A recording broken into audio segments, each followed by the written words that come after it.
and then we'll proceed further. Just a second. I'm sending you in the breakout room, and then you can do so. Okay, sure.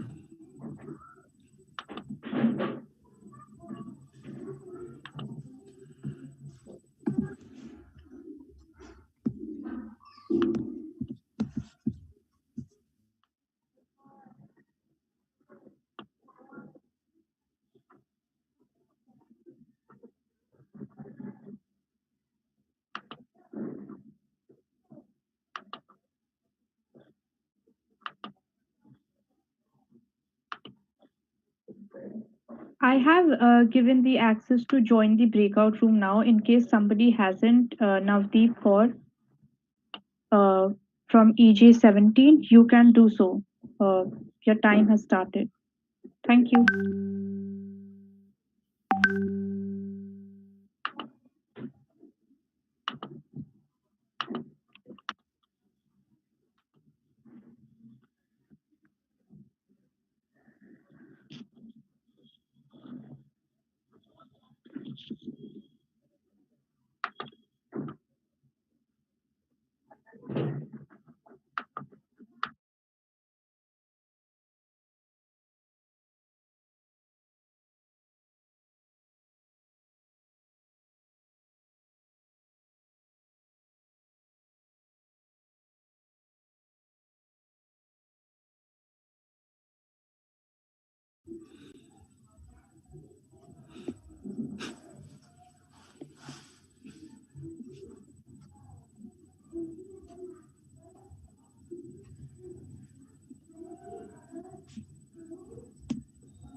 Team, can you check it again? The screen sharing option has been enabled. It's still disabled. Vaishnavi, would you mind checking it? Yeah, I'm just checking. I'm so sorry for this. Yeah, sure. Actually, you have the access. Everybody has the access to share the screen. All the participants. Host disabled participant screen sharing. Zoom is giving a notification. Yeah, that's not allowing the participant to share the screen. Host disable participants screen sharing. Can you would you mind checking it again? Yeah, I just checked it right now. It's not allowing.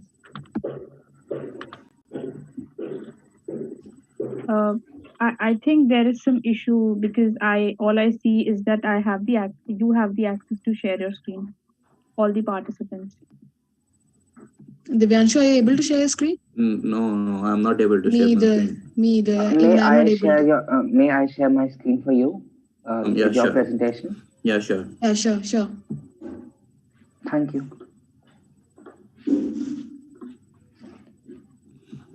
Environment work. Sustainable development is the need of today, and here we are, the gray matter, to present Refurnet. And yeah, here we go. So, what is our mission? To recycle the thrown out useful resources of our nation in order to provide employment to the unemployed, and at the same time improve the current scenario of the textile and furniture industry. And how we'll do it, like my friend will explain further. So what is the problem? The current world that we reside in is facing multiple problems, one of them being the climate change, as we all know. There are many factors contributing in the same. So solid waste management is a huge issue as well. There is no proper disposal of clothes as well as furniture. People still don't know how to dispose of either of them, so they end up giving it to the garbage collectors. No services are also being provided to the customers to keep a check on their furniture so that it can last long. So when it comes to clothing, there is this semi-synthetic material, viscose, that is being manufactured.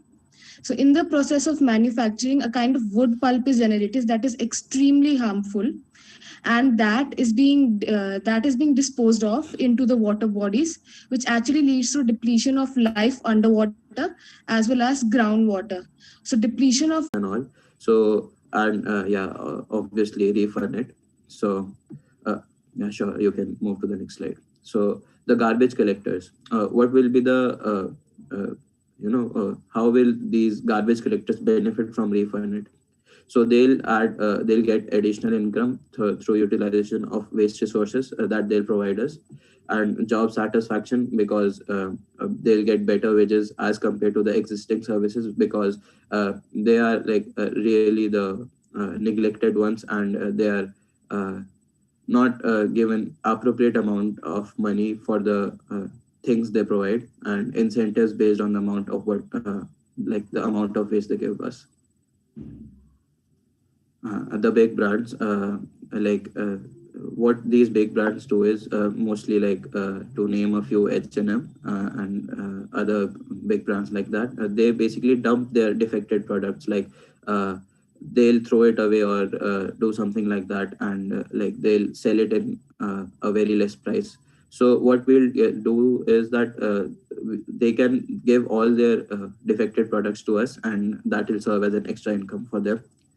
And in the end, the customer obviously economical, because it is recycled, and we can provide the same thing to them at a very less price, accessible even in remoter regions because of our delivery and incentives based on customer loyalty, such as if they give subscription, they take subscription plans from us, and be a loyal customer, we'll obviously give them some incentives. And yes, according to a survey that we did, the survey was sent to around 250 people because of this. The limitation was this COVID-19 pandemic. So what we found out was that 71.6% of people would give away their waste to us, and 70% of us would join us as manufacturing partners.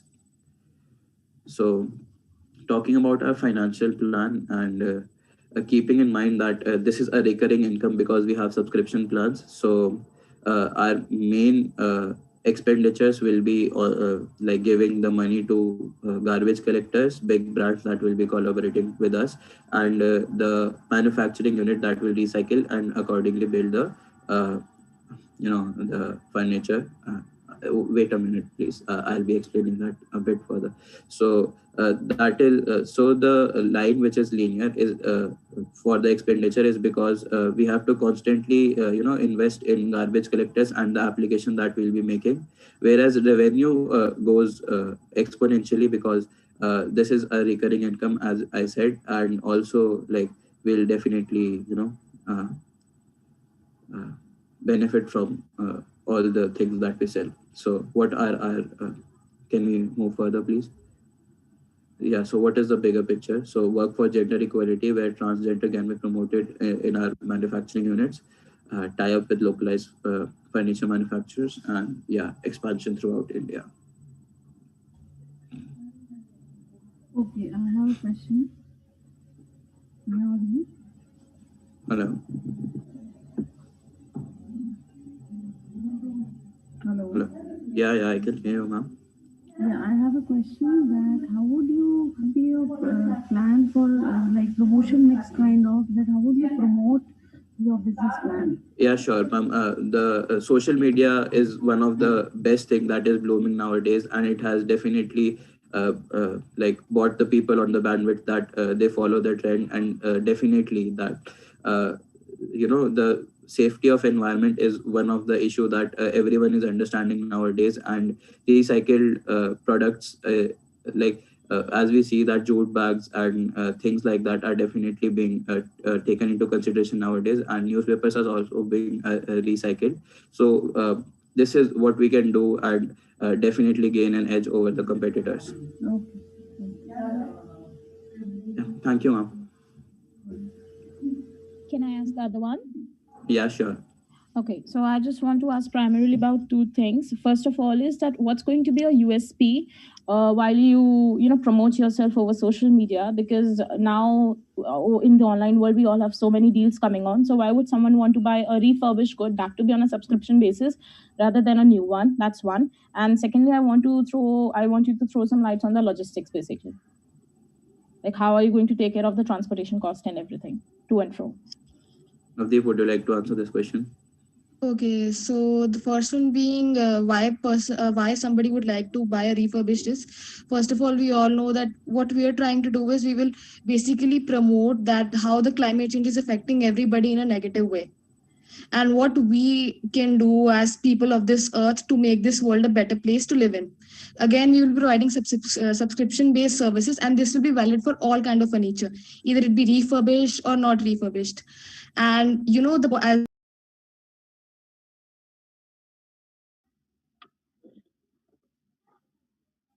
Thank you so much, Team EJ17. Now I will be allowing Team EJ29 to be there with the jury members.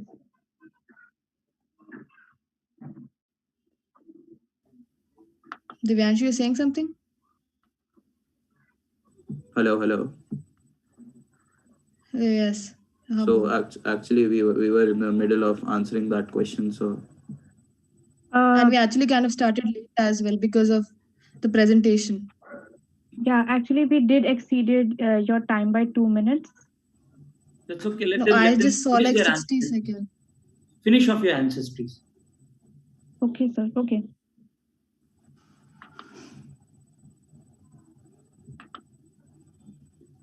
You can complete your you answer. can carry on with your answer. yeah, Navdeep, carry on. Okay. So what I was saying is that yeah, we will be providing subscription based services to the people for our customers, and we will be also having loyalty programs for our regular customers. So this is basically what will be our USP. That currently there, I even googled it. Like no specific brand actually provides subscription based services to their customers. So that will be one of our basic USP. And we can also say that we are trying to promote the 17 SDGs of the UN. So that will give us an extra edge to other companies as well. Would you like to add on something, Divyanshu? No, sure. That was a great answer, Navdeep. No, but actually, I want to ask you this question from the point of view of a customer. You being a company, you being a startup, you being with the idea, you are thinking it from the point of being SDGs, or you're coming up with your own things and USPs. That's great. That's perfect. But if I am a regular customer, I just want to focus on what I'm getting best, if it's new or not, and where I'm getting at the least price. So why should I, as a customer, should be bothered about not my money but about the SDGs? That's one. Number Yeah, two, that's yeah, and why this should not be a USP for like you. Like, how can I rule this in my favor as a customer? That's what I want to know. okay, ma'am. As we're trying to, as I also mentioned in the PPT as well, that we will be that we will be giving the customers the products that we've made at a nominal price. So the price will be quite low as compared to the regular furniture that they get from the markets, and even the clothes, like for the example, the tapestries that they will get, comparatively, it will be quite low as compared to the new ones that they get in the market.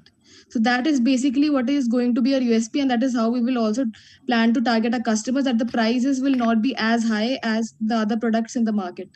Yeah. Thank you, Team EJ17. Actually, we can't, we have time constraints. Okay, So sure. if you wish to answer Ma'am Lovely Arya's question, you can email it to us and we will be connecting her with your question. Okay, And sure. Okay, sure. thank you so Okay, much. no problem. Thank you so much for the lovely experience. Thank you. Thank you.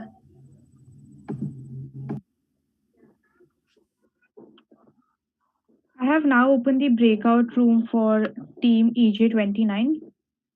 Kindly join in.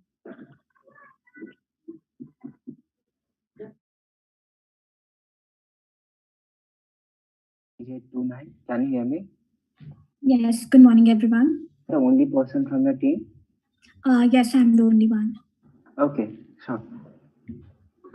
So we are having the jury members with us. You are now having 5 minutes of time for your presentation, and after that, the judges will proceed towards the questions. You may now begin. Thank you. Thank you so much. So, good morning, everyone. I'm Ishita Sood, and I'm representing Team Victor. While the world progresses onto a cleaner future, India stands at the cusp of the old and the new. With the government introducing Govardhan Yojana in April 2018 I felt that starting such a movement that transcends the entire country could only be successful if it is culminated from India's roots. With this in mind, I suggest the setup of Project Vidyut with the aim of providing an alternative, cleaner source of energy that is both cheap and environment friendly at the grassroots level.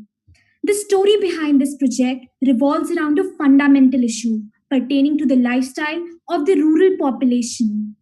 My preliminary research suggested that over two-thirds of rural population still relies on traditional sources of fuels for their needs. The consumption of biogas instead of LPG in these households will have a significant environmental impact as it will enable the reduction of carbon footprint of the village by 10,000 kgs per year. I identified three exigent issues faced by the villagers. Firstly, majority of the households lack access to LPG facilities and depend on cow dung as firewood and as cooking fuel.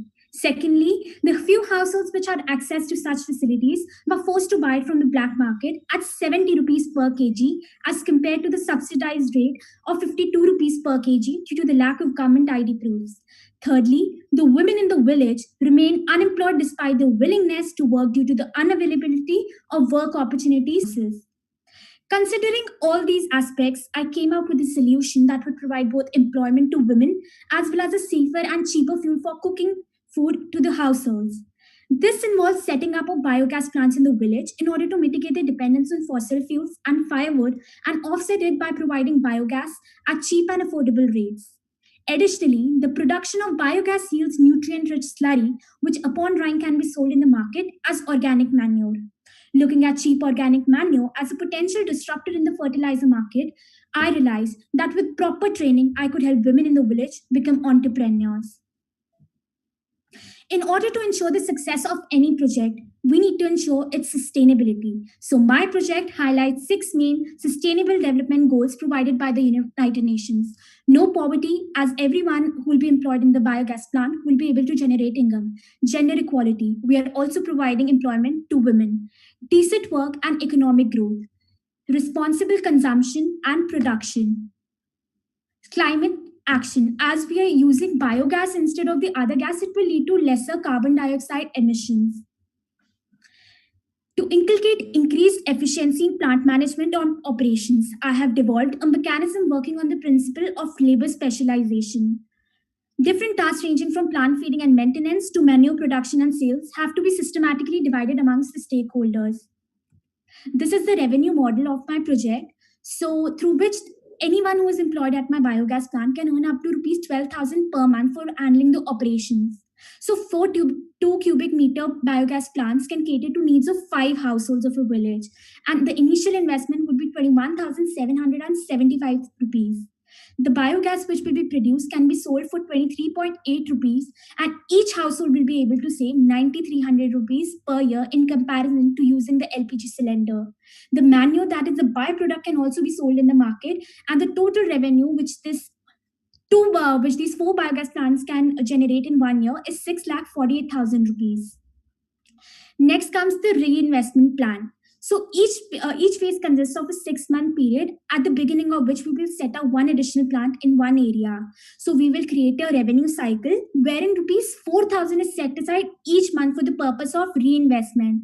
These 4,000 will be from the revenue which we are generating from our biogas plants.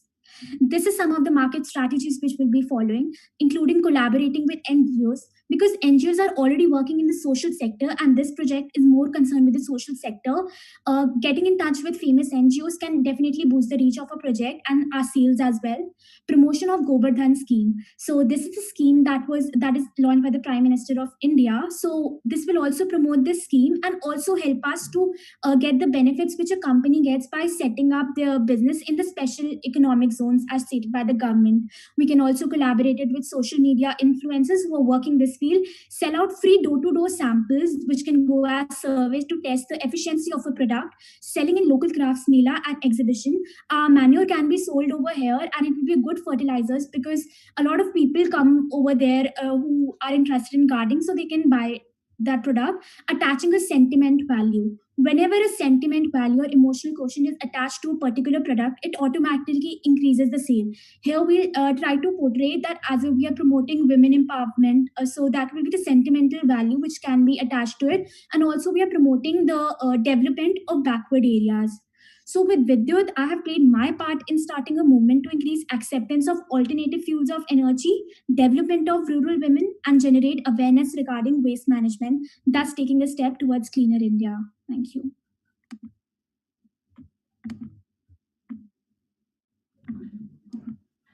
Thank you so much, team, for sharing your presentation. We may now proceed towards the questionnaire round. So I had one question. It was great to hear your presentation and your idea. The question that I had was there is already a lot of existing infrastructure for biogas plants that's been taken up at the Gram Panchayat level through already existing schemes. So why would someone go through your business's route rather than setting a plant up themselves for their entire village? So, sir, I read various surveys on internet which suggested the number in which the number of biogas plants are available in various villages and the implementation. So it was really disheartening to see the kind of functioning and the maintenance they have for biogas plants, and they're not able to realize the full potential of it. And that is why after some point of time, the biogas plants have either stopped working or there is some issue or the other. So that is why always privatizing these biogas plants, we are ensuring proper services as well and providing employment also. So what those people do, they just get people from outside, like one or two people, not the local villagers who are taking care of that biogas plant. So I'm providing employment to people from those areas only, and not just for the biogas plants, but for the sales purposes also, for the packaging of the manure also. So that is the additional point why they should be coming to me to set up a Okay, got it. Just one more question that I had was, how do you plan to handle the manufacturing and the labor side of it? I mean, setting up a plant would be a very labor intensive process, and it might even require some sophisticated equipment. So how would you handle that once you start? Once I start getting the revenue, I'll be able to, when I start earning profits also, I'll be able to pay off salaries. So, but I'll promote rural development only. I'll hire people from those areas. I'll ensure that they get proper training. I'll have a team of 2 to 3 people who will train those people, and then those people can further train other villages also. So that's how the circle expands, and that will ensure that everyone is well trained to handle that particular equipments and all also, like the raw material which is used for biogas plants is obviously easily available in the villagers. So they need to be educated on how this entire thing works. And once they are educated and technically sound, once they get the proper training, I'm sure that they will be able to implement this technique. Okay, got it. No more questions from my side. If someone else wants to ask them, go ahead.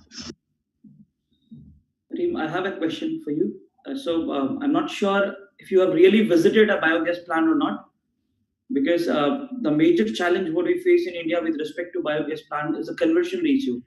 Like what is the input in terms of dung and the conversion churn out ratio, and what is the gas coming out. If you see, that's the only reason only 5% of the entire LPG consumption in India is biogas segment. So did you ever get a chance to visit any biogas plant? Yes, sir. Actually, I'm from Enactus Shahid Bhagat Singh College, and this is our project only. And we are setting up biogas plants in Jaunapur in Delhi. So that is where, like, we got an opportunity. We are teaching the villagers over there how to do this entire thing. So even we are learning alongside them.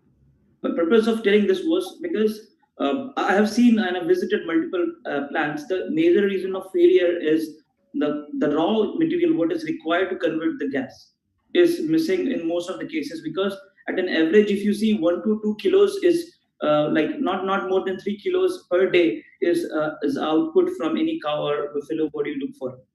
So in that way, we need a major input. So that is where we miss in terms of conversion ratio. So that is my lookout for you. Yes, so before setting up, we need to look like, because the reason why I suggested rural areas is because these cow dung and the raw material which is used, the waste leaves and etc., they're easily available in the rural areas. So we have a plant in Jaunapur which we are setting up. So in Jaunapur, all these things like It took us almost 1 to 2 months to figure out the exact place where we need to set this up. So we had all these things easily available out there and in sufficient quality, in sufficient quantity to ensure regular production from our biogas plant.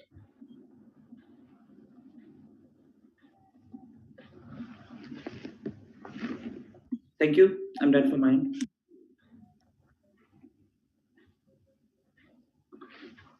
Can I ask the other one? Yes, ma'am, definitely. Okay. Hi. So my question, like your plan, it's really nice. But what I want to ask is that here the focus that seems is on the sustainability factor, which is good. But what I want to know is that till the time this entire initiative is gaining momentum, okay, because you said like you have a small team, you will train people apart from it, you will send out the free samples. So this would take a while. This is not like a really quick process, or it's not that something you can promote very nicely or easily, because it's a very conventional thing and it has been in the market for a long period of time. But because of the constraints which even you also mentioned, it has not been that much popularized. So what I want to know is that how are you planning to take care of the finances that's going to take up while you set up an entire thing? Okay, ma'am. So, ma'am, initially, as I mentioned, that the villages won't be buying the LPG cylinders, and we need to tell them why they don't need to buy them because definitely it's saving on their pocket. So, once they are well aware, so we are initially selling our biogas to the villagers only. It will be a major source of revenue. Secondly, talking about manure. Manure we can sell in nearby nurseries only. So, near these villages and everything, there are a lot of nurseries in the interiors where good households also they go and buy the plants. So that's one place where manure can be sold initially before the proper marketing stage, and the biogas can be sold to the households initially in the villages. And later on, we can expand as and when our project expands, the number of plants expand.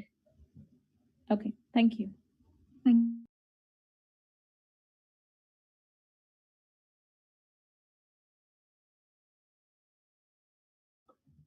Do we have any more questions left for the team EJ29? Shall we proceed towards the next team? Yes, surely. So now the next team is team number 09, and I request the members to join in. I'm just creating the room.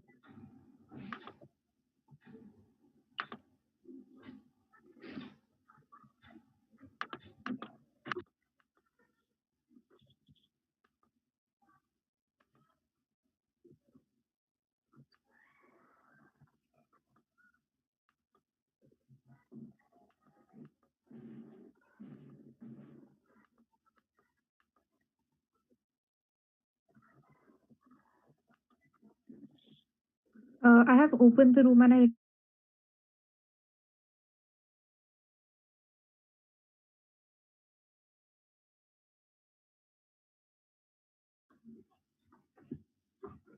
Thank you, team, for joining in. Team EJ09, can you hear me? Yes, yes. So, are you having all of your members in the room right now? Yes, sir. Okay. So, you are having 5 minutes for your presentation, and the next few minutes will be taken by the jury members to ask some questions for you. You may now begin. Thank you.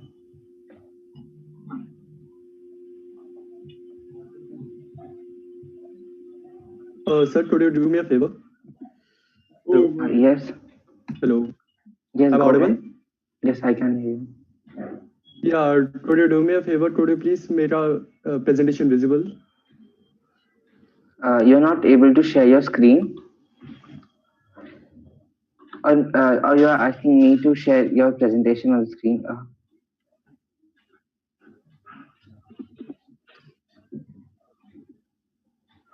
Hello, can you hear me?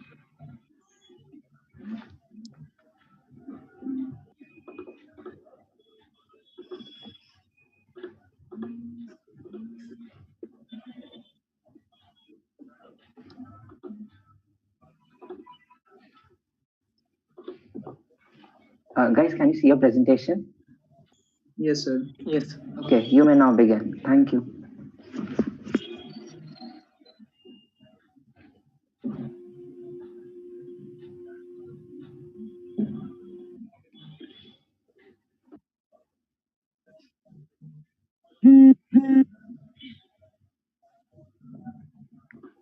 morning. Can you hear me?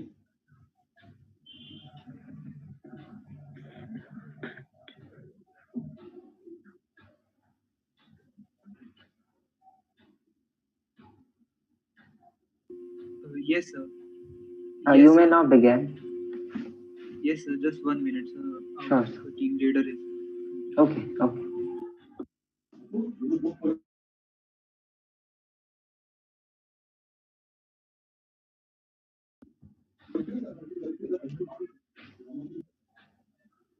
Hello. Hello. Yes. Yeah. Yeah, I can hear you. So good morning. Yeah. So good morning, everybody. My name is Shivan. Me and my teammates Abhyaan,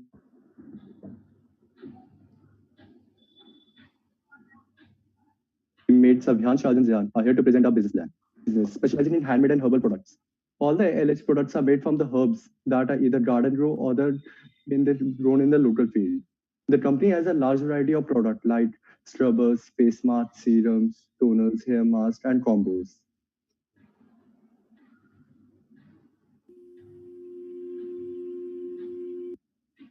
The company has a vision to help the people in achieving this skin. Now our product is solving like three problems. Our product is mainly aiming the Indian skin type.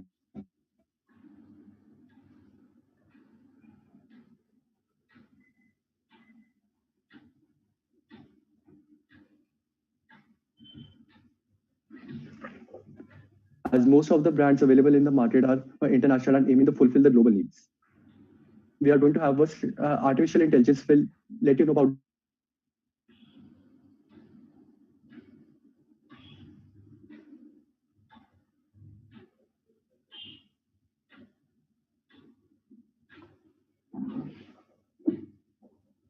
we help the people who lost their self-confidence because of unhealthy skin to gain their confidence back so that they could perform better in their professional life. People usually consider skincare to be the least important thing and bother about the result, of which they Google their skin problems, which do not even treat the problem effectively. Our technology use various type of UI and UX has been used for the development of the application. We are using the skin specialists, dermatologists, just a tap away from the customer who are willing to take a professionalism advice regarding their skin problems. Now our USP will be explained by Rajan.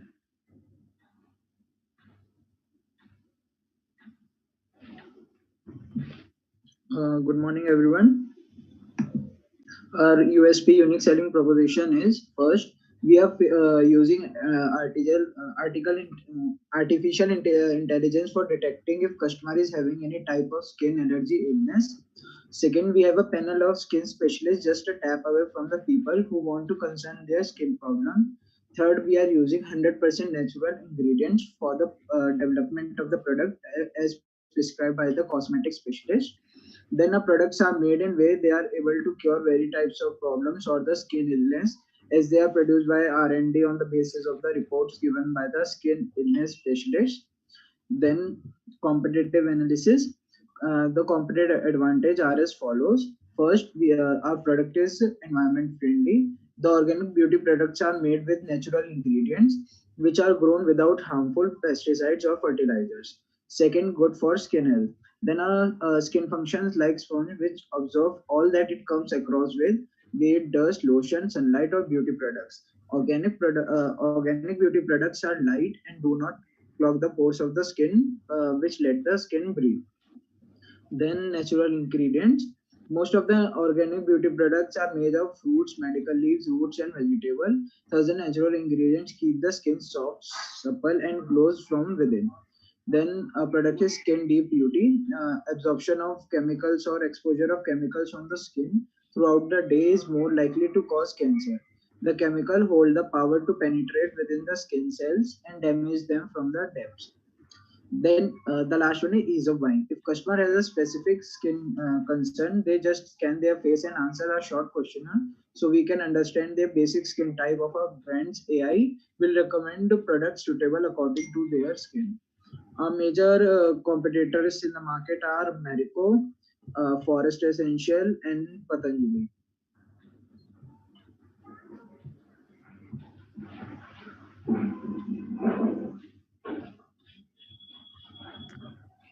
Our target market in our product, 85% of audience would be women belonging to upper and upper middle class family between the age of 16 to 45 years old. Geographies we will targeting will be all over the India through shipments and other transport facilities. Targeted areas will be urban and semi-urban areas. Our expansion plan after 2-3 years, if we have enough revenue and sufficient demand, we will expand to other Asian countries. Second, we will add more product according to needs. Third, to launch masculine skincare product. Our business model, we would follow go-to-go market strategy. In this strategy, an organization utilize their inside and outside resources to deliver unique value to customer and achieve goals. Following will be our go-to-go strategies. First, generate online sales. Nowadays, effective way to promote is to put on web. Almost all the potential customer are found on founding product online. Second, explore social network. We will use social network like Facebook, Twitter, Instagram to promote our product and to do research and increase number of potential customer. Third, have an unique logo. uh, all global brand like Amazon, Google, Samsung, etc. have an unique logo, so we will establish an unique logo for our company. Marketing plan. LH is a startup business specializing in handmade herbal products. All LH products are made from herbs that are either garden grown or gathered in local fields or wooded areas. When they are at their peak of maturity and the concentration of active ingredients is highest, the target customers of our products would be middle-aged women who belong to middle and upper class. Our goals and objectives. Our goal is to create awareness about the harmful effects caused by cosmetics due to the presence of chemicals in them and promote organic skincare products that we offer in the market. And our objective is to achieve 5% of market share. On the SWOT analysis, our strength is first, all products are made from herbal ingredients, and second, flexible products and customized products are made on to the needs of the customers. Our weakness is first, there is a less awareness of LH brand, and the second is we have a limited budget and partnership. Opportunities. The global organic cosmetic industry is growing at a high rate, and second, people are buying more organic cosmetic products compared to traditional chemical based products. And our threats. There is a strong competition in the organic cosmetic industry. Now, our market strategies. The 4 P LH marketing strategy will involve developing a look beautiful, naturally positioning based on the extra benefits of the price. Now, the 4 Ps. Product strategy. LH sells 100% organic and herbal skincare products. All LH products are made from herbs that are either garden grown when they are at their peak of maturity and the concentration of active ingredients is highest. Promotional strategy. LH will leverage various social media platforms like Facebook, Instagram, etc. to create awareness. We'll create brand awareness through emailing and distributing samples to the potential affiliates. Pricing strategy. There's a lot of price variation between products offered by the luxury brands and other brands. LH will follow customers based pricing strategy and positioning. LH will be positioned on an organic beauty product value proposition. This will allow for differentiating the brand based on product features. Marketing will focus on conveying LH is more than just a cosmetic brand. It gives its customer more their money in variety of ways.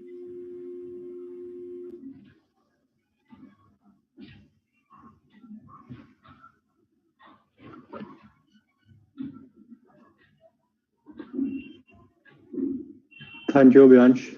Thank you, sir.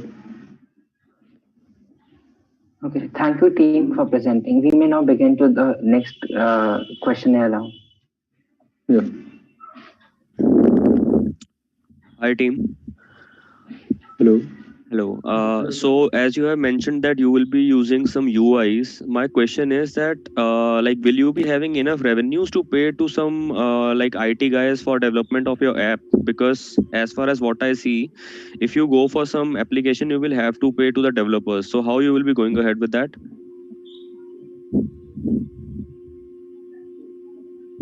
Basically, one of my partners, Jan has experience in a cosmetic company. So we have enough revenue that we could we have enough revenue so we could give to the IT developers. And how logo is your marketing strategy?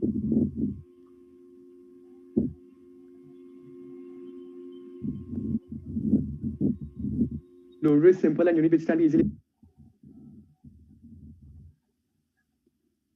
Hello.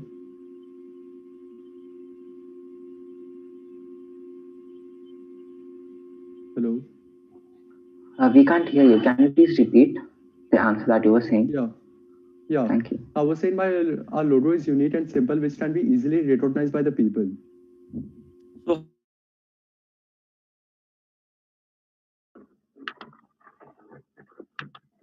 Team, you may continue your answer that you were saying in the breakout room. We apologize for dissolving the breakout room.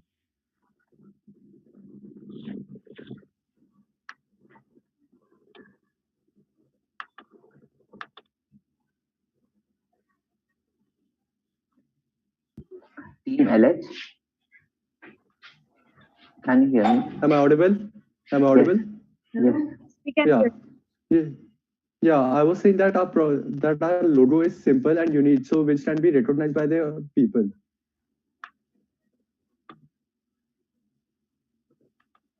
great, thanks.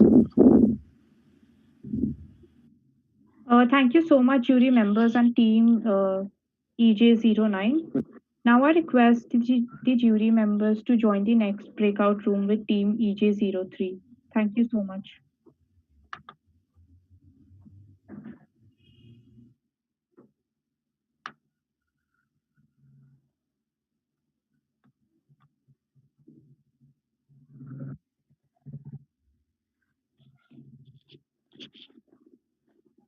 Team EJ38, you will be next in line. So I request all the members to be present in the meeting.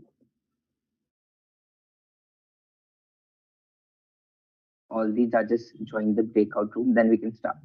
In the meantime, could you just once clarify the timings between the pitch and the Q&As? Okay, so in the meantime, you can, I'm sorry for that. The presentation time is 5 minutes, and then the judges will proceed ahead for the questionnaire round. Okay. Okay. So like out of 10, like we have to, like 5 minutes would be Q&A. Yeah, so in total, you are having 12 minutes. Like this breakout room will dissolve in the next 12 minutes. You are having time till then. Okay. So we can like extend the presentation a bit, right, if required? Yeah, it depends on the jury. Also, I'm not able to share my screen right now. Can you check it again from your end? Artha, I just have a slight suggestion. May I? Yeah. Yes, ma'am. So I just wanted to point it out that when the team is left with about like 2 minutes for the allotted time for the, with the ones which we have prescribed, just let them know, because sometimes what happens is they are just speaking, they don't get to know about the time limits, and then it leaves less of the time for the jury members, because I'm sure the rest of the jury members are also willing to ask questions, but sometimes it just hampers the process, right? So whenever they are like out of the 5 minutes, which is the allotted, whenever they are completed with the 3 minutes of speaking, just let them know that team, you are having allotted time of 2 minutes, even after an extension of 1 minute, if that, because that has been the scenario till now, but at least let them know that the allotted time has been this much spending about that. So it would just give them a heads up. Okay. Thank you so much. I'm still not able to share my screen. Let me check with this.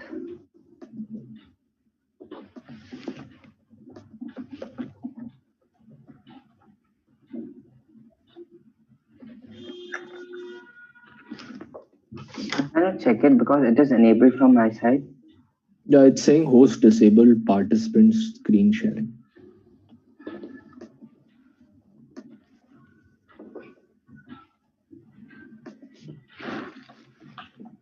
But I can see it is enabled from my side. Just give me a minute.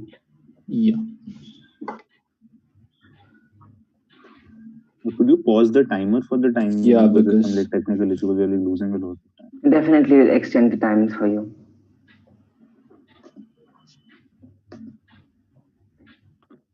You have the right to share your screen, team member. unfortunately, I don't. So when I click on share screen, it says host disabled participant screen share. Literally that. Every time I do that. Shubham, can you check once, I guess? That's Okay, possible on your end. Would you mind presentation on the screen? But Not like at then all. you have to pass on Yeah. controls, right? Because we know when to change. Okay, I'll Can pass you- on the controls to you. Yeah. If you can like pass on the control, then it's fine. Like because we should be like in control of changing the slides, right? Because we have like a queue of.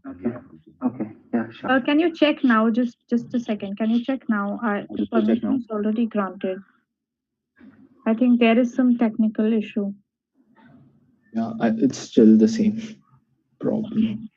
Art, kindly share your screen. I'm so Yes, sorry, let me guys. check.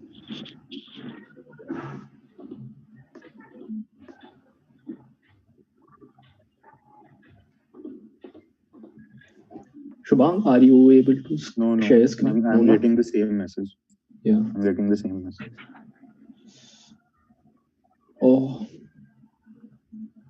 okay. Could you open it and let's say add Acrobat or something because it's not full screen. That's why. Yeah, I can try.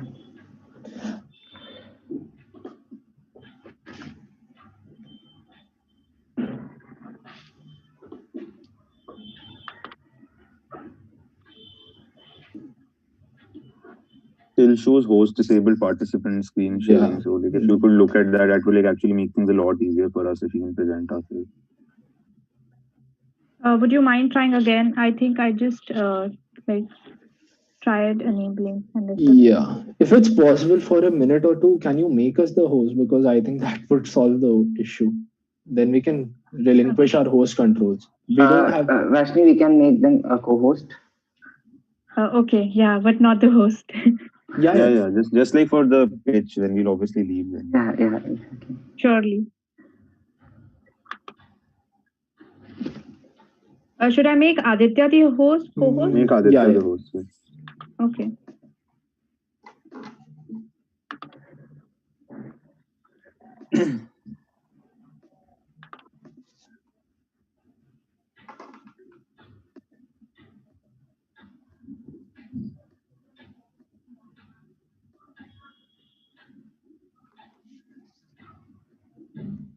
Or is there some way that you can like reset the timer of the room? Or because Yeah.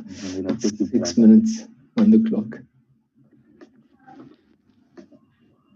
Yeah, we cannot. I think we have to dissolve this, or what we can do is you all can leave this room, and we can then allot everyone a new room to all of you. Okay, that works. And then you can like in the beginning only make Aditya a co-host so that you can begin. Yeah, sure, definitely. Okay. Thank you. Should we leave this room right now? Yeah, I request all the jury members to leave this room, please. Thank you so much.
Yes, ma'am. Okay, perfect. You can join now. I have.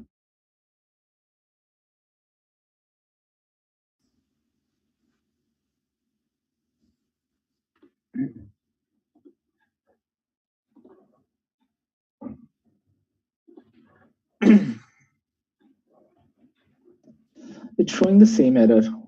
I'm not the host. And you're not able to share your screen? Just make him the co-host, no? Yeah. I think Aditya, what you can do is you can leave this breakout room and ask Vaishnavi to make you co-host, and then you can again enter this. Sure. That will work, I think.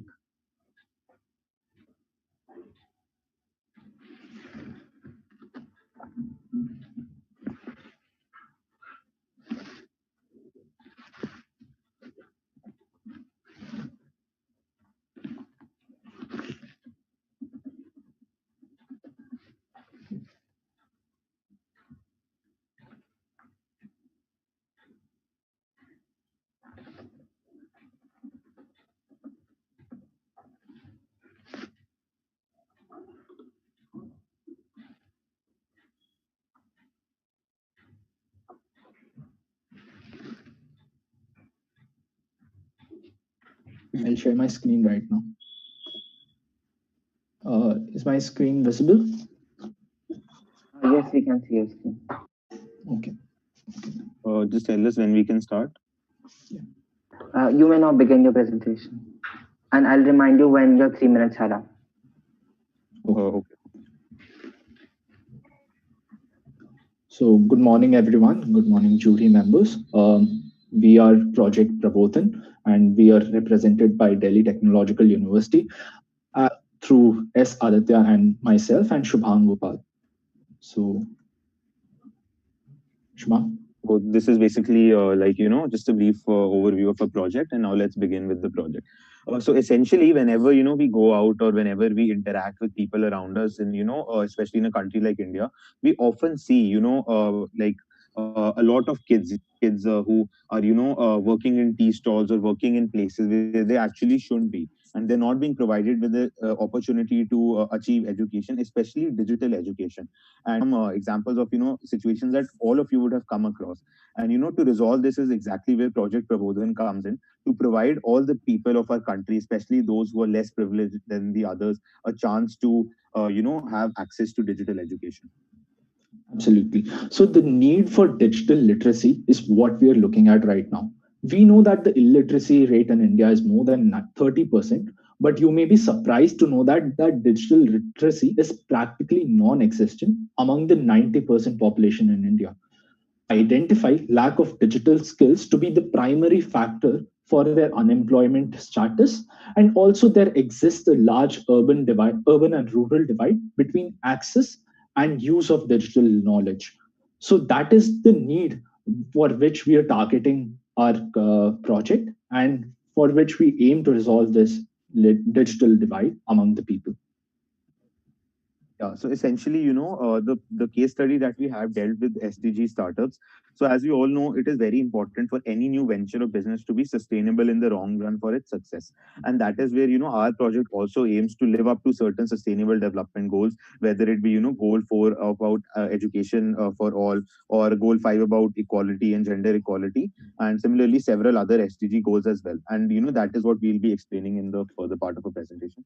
So Project Prabodhan essentially comes from the belief that knowledge is power, and that is what we strongly stand for. That everyone should have access to digital education and digital communication, because after the pandemic and the world that we are heading towards, most of the things are going to be digitalized. Hence, it is extremely important that people, especially those who are say marginalized or those who are not as well off to afford them on their own, have access to a community where they can together achieve digital literacy.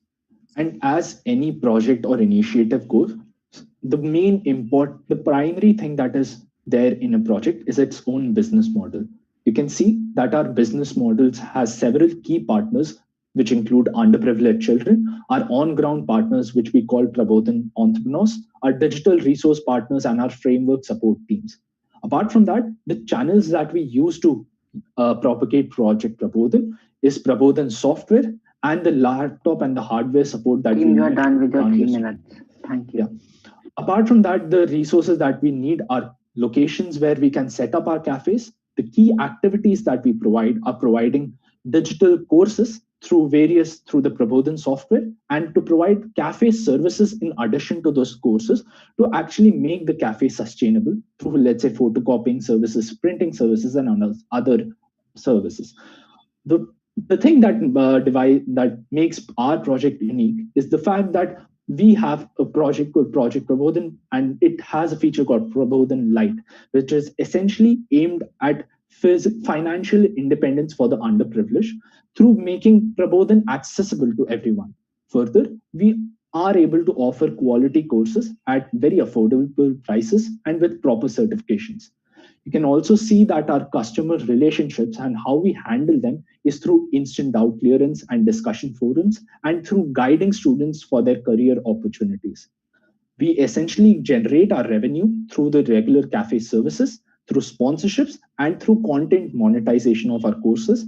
The cost structure is as follows, where the costs mainly involve around the network cost for our Prabodhan software, the hardware cost for our laptops, printers, etc., and the server cost for the server to run. Let us look at how we set up the cafes, right? The first step involves a detailed consumer and market analysis of every urban slum in Delhi NCR. The second step is to establish Prabodhan cafes and find suitable entrepreneurs who can run those cafes. The third step is to launch PR campaigns to promote Prabodhan cafes and to encourage students to enroll in them. Fourth is to provide digital learning through the in-house Prabodhan software. And fifth and the final step is to provide testing and certification of all the students with continuous feedback. Let us look You are done with your 5 minutes. Rest is up to you. 1 more minute. Yeah, sure. So the software is essentially what Aditya described in the business model, and we have talked about how the software works. So we can move ahead, Aditya. Yeah. So and the we target talked about in our business model about how the communities that we are targeting, such as the teachers, unemployed youth, and so on. And move ahead. So essentially, we are trying to aim for a three-pronged impact on the environment, the society, and the community. And in our presentation, which I'm sure jury members would have seen, we have given a detailed calculation of how we have achieved our figures. But just to summarize, environmentally, we would be saving almost 2.7 million pages and reducing carbon footprints by 8 tons. We plan to set up 12 cafes with 6 entrepreneurs, and like an entrepreneur per 2 cafes, who will be earning an average income of 18,000 per month, much more than the limit of 15,000. And in a first wave, we would be impacting 3.5 lakh lives via placements and opportunities. And finally, the most important thing is that in the present times, COVID is a major issue. So our project has to be sustainable in a sense that it deals with COVID and copes with the crisis brought about by COVID. And for that, digital marketing and improving the versions of Prabodhan Lite is what we have aimed to achieve. And most importantly, the growth of any project depends on good collaborations and good synergies. And as we know that collaborations are key, so we target collaborations in 3 forms, which can be on ground collaborations, or they can be digital resources or framework support. And these are some examples of companies that we would be targeting in order to achieve these collaborations. On ground support being support by NGOs such as Katha and Robin Hood Army for the growth of the project, framework via companies like Microsoft and Covantes through the CSR initiatives, and digital support by Samsung, etc., where they provide essentially second-hand refurbished laptops for the setup of these cafes. And this is essentially our model. Due to the paucity of time, we had to rush through some of the portions, but I'm sure we can clear the rest of the doubts in the Q&A. So thank you. Thank you so much, team. We may now proceed with the questionnaire round. Okay, so can I start? Yes, ma'am. Okay, hi team. First of all, I really love your idea and what we have done with this. I think it's really commendable. There's just one concern that I wanted to share you to light on it. Okay, so you've mentioned in a PPT that your TA or the TG, it's urban slum dwellers, right? So the insights were pretty cool. Everything's pretty much clear. But what I want to know is what's your outreach strategy to reach them out? Like there was a point where you mentioned that you were going to take care of the PR campaigns, right? So I just want to tell me explicitly about that, how you're actually thinking to aware and bring those people on board with your campaign. Rest Yes, in that, everything sounds good to me. Thank you. So thank you for your question. The first part, as to how we'll implement the PR campaign, right?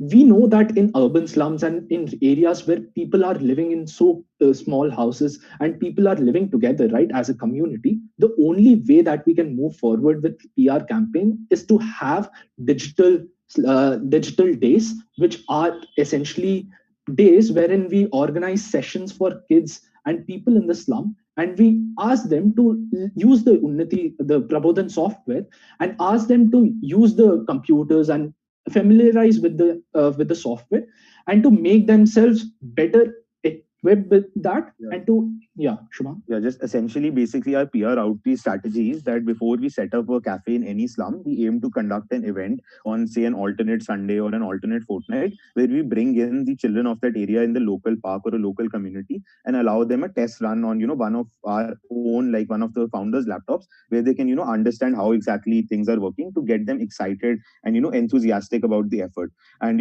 we have actually like seen some stats about this, and this actually works because, in these areas where there is such like where word of mouth is such an important factor for the growth of any product, having the on ground effect, like just like essentially a political campaign runs, going on the ground and interacting with these people, it actually is the best PR strategy to get them directly involved with the people who are providing them with the campus.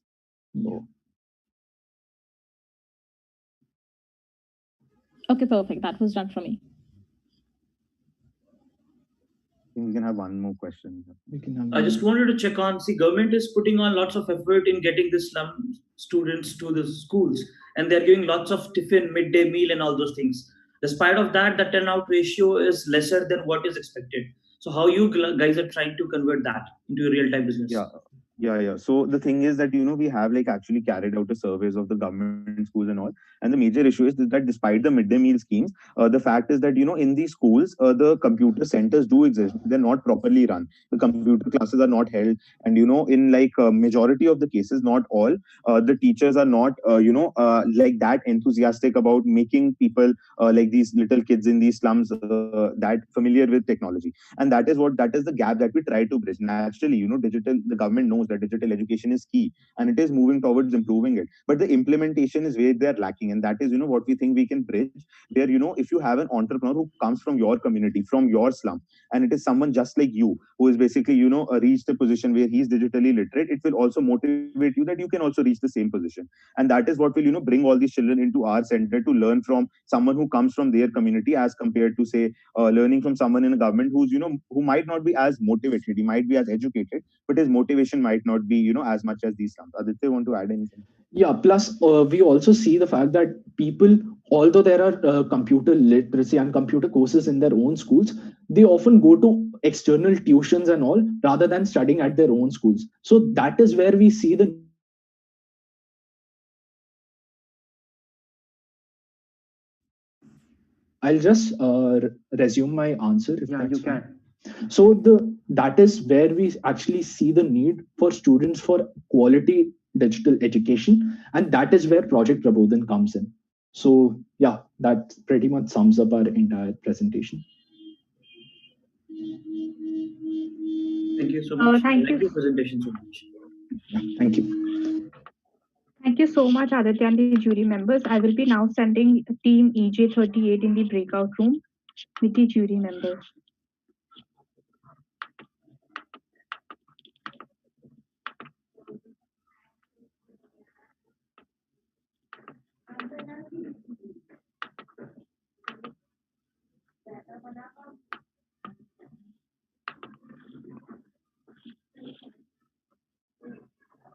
I have requested the permission to join the breakout room.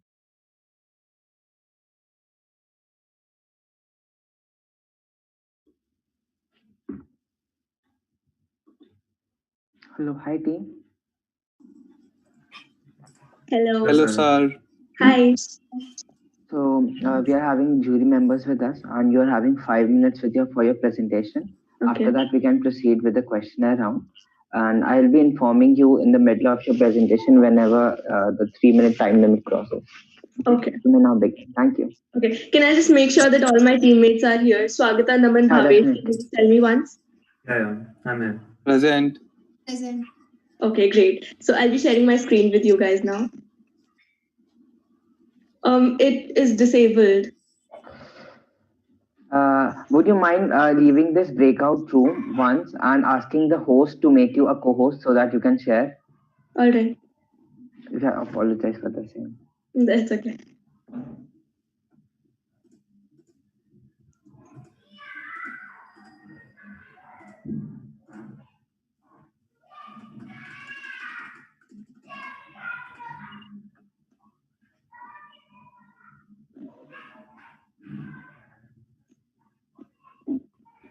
Muskan, so you will be sharing your screen, right?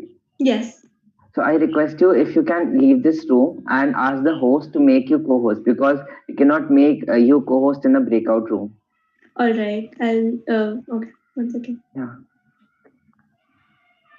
And you can then again join this room. You'll be having option for that. Okay. I'll be back in 1 minute. Sure.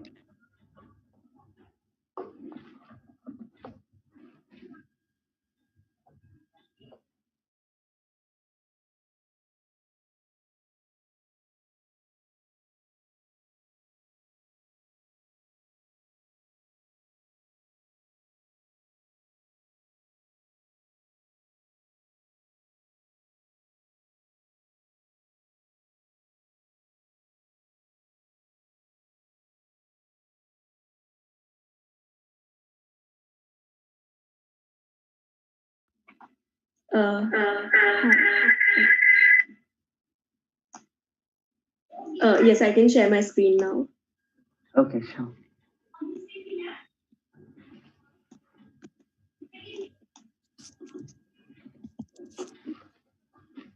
Okay. Yes, you can start. A very good morning to one and all present here. I am Muskan. I am Swagata. I am Naman. I'm Bhavesh. Udimita. Keeping in mind the case study 3, business of SDGs are the business of the future, we present to you Project Abir. Project Abir is an initiative to uplift the underprivileged sectors of the society by providing them with employment and steady income. We do this by manufacturing 100% organic soaps that are cruelty free, vegan, and come with aesthetic yet environment friendly packaging. Plastic consumption and manufacturing is growing by leaps and bounds every year. In 2015, the global plastic consumption was a staggering 448 million tons, and the production is expected to double by 2050. There's approximately 9 billion tons of total plastic waste in the world right now. This plastic is the cause of loss of innocent lives both on land and in water. In India, 41% of homemakers aren't allowed to leave their houses for work. The COVID 19 pandemic has caused serious repercussions to the already existing gender gap. Women who were employed pre lockdown are 20% less likely than men to be employed post lockdown. Female job loss rates owing to COVID 19 are about 1.8 times higher than the male job loss rated globally. Economic Forum's Global Gender Gap Index 2020 ranks India 112th of 153 countries in offering equal opportunities to women and men. Studies by the UN and ILO suggest that India's GDP could jump up by 4.2% if more women were inducted into the workforce. However, 4 out of 5 women in India are not working. It was estimated that about 5 million soap bars are wasted on daily basis, which contributes to a misspend of about 1 billion soap bars on yearly basis. Chances are that you have got plenty of soap bars in your washrooms. But for many of the world's underprivileged, a bar of soap is seen as a luxury, but they simply can't afford it. In India, only 53% people wash their hands after defecation. 38% do it before eating and only 30% before preparing food, which contributes to 1,000 diarrheal deaths per day. As the youth and social entrepreneur of India, we strive to bring about rural empowerment and entrepreneurship for socio-economic change. Through Project Abhi, we aim to contribute to UNDP's Sustainability Development Goals. SDG 13, Climate Action. We have created aesthetic yet environment-friendly packaging for our 100% organic soaps by making it plastic-free, using biodegradable materials, hence reducing our carbon footprint. SDG 5, Gender Equality. Project Abir contributes to the eradication of gender inequality by providing employment to women, for the manufacturing of soaps and empowering them through financial independence. SDG 8, decent work and economic growth. Project Abir offers a constant income source to these underprivileged communities, hence providing them with decent work and growth opportunities, especially in the pandemic period when many of them have lost their regular jobs. SDG 12, responsible consumption and production. Team, you are done with your 3 minutes. You may now continue your presentation. Thank you. Considering the huge amount of waste generated in hotel industry, we will collaborate with hotel chains to provide them with miniature soaps and collect used soaps from them to repurpose them into new ones. This ensures both responsible consumption as well as production. SDG 6, clean water and sanitation. In the process of manufacturing the soaps, we hold educational sessions aiming to promote a healthy lifestyle and sanitation within our employed communities. SDG 17, Partnerships for the Goals. A successful sustainable development agenda requires partnerships between governments, the private sector, and the civil society. Project Abir aims to collaborate with women communities and NGOs in order to build inclusive partnerships. The soaps by Project Abir contain vitamin E, aloe vera, and tulsi, leaving all types of skin polished and soft. We have a wide range of market since hygiene products are used on a daily basis. We plan to target big hotel chains, e-commerce websites, and the general public who wants to make the switch to organic products for good. During the market research, our R&D team discovered that either organic products aren't packaged in an environment-friendly manner or cost much more than our product. This makes our product much more desirable. We intend to provide maximum profits to the community and at the same time compete to provide the best quality at nominal prices. The base cost of each batch is Rs 232 with each batch containing 13 soaps. We intend to sell each soap at Rs 100, making the profit per batch Rs 1068. Talking about sustainability in COVID-19 pandemic, scientists say that the worst enemy of the virus is the soap via sink, making our product in demand now more than ever. As mentioned, Project Abir encompasses a wide range of sustainability development goals, accounting for a sustainable and impactful project. We plan to expand our product range to our other environment-friendly hygiene products, such as shampoo bars and scented soap bars, giving our customers a wide range of organic products to choose from. Thank you. That was the end of our presentation. Thank you for the time. Thank you, team. We may now proceed ahead with the questions.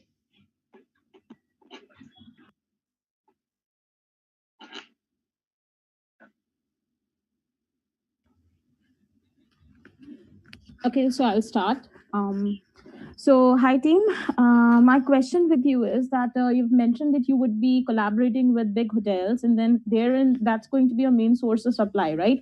Like you're going to collaborate with them, and you're going to share your organic soaps with them. So here's what I want to know. First of all, when you're talking about big hotels, it's usually a franchisee chain, right? So if you're talking about Marriott, if you're talking about, let's say, Hilton, any one of these, it's a big franchisee chain. And here, the scaling is pretty large, okay? That's number one. So first, I want you to shine light on this. Second concern is that many brands, they have their in-house production toiletry sections, okay? So wherein they have their own segments taken care of, or either or as a part of their CSR initiative, because any company or any organization, when they exceed a certain amount, they have to contribute to CSR. So as a CSR initiative, they are tied up with other NGOs and people. So how are you going to take care of that thing? So these are the two things that I want to know. That first of all, how are you going to take care of the scaling problem? And second of all, if they have their in-house brand, then how are you going to break it out your venture to them? And third, even if you get the collaboration, then how are you going to manage that kind of extra or that kind of production levels, basically, with your limited budget that you're having right now? So these are the three questions that I want to ask. Okay, thank you so much for your question, ma'am. I would like to answer this. Sure. First of all, when we talk about collaborating with hotel chains, that is a big picture scalability criteria that we have for the future. Right now, we're actually developing our website and we're in the production phase of this project. And we intend to start to open the project for the general public. Once the general public starts buying our soap, we intend to expand our project to different varieties of soaps, and then we'll collaborate with these big hotel chains. Our R&D team, when they coming to your second question, our R&D team, when they researched about the market that we have available for this particular product, a lot of these big hotel chains, for example Srovo Portico and JW Marriott, they actually have tie-ups with big cosmetic brands such as Botanique and other cosmetic brands for their hotel toiletries and stuff like that, and they get it customized for themselves. So that is a service that we are willing to provide at nominal rates, and also the fact that it is environment friendly really appeals to these big hotel chains, and they want to make a difference in the world.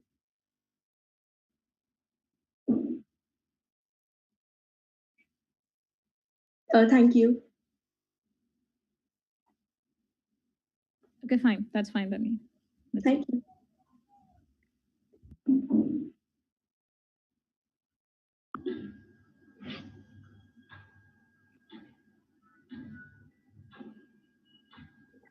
Is the question answer round over? Do we have more questions for the team? Okay, so I request all the team members to kindly leave the meeting and the jury members to stay back for a minute. Okay, thank you so much. Thank you for your time. Thank you so much, judges. Thank you, everyone.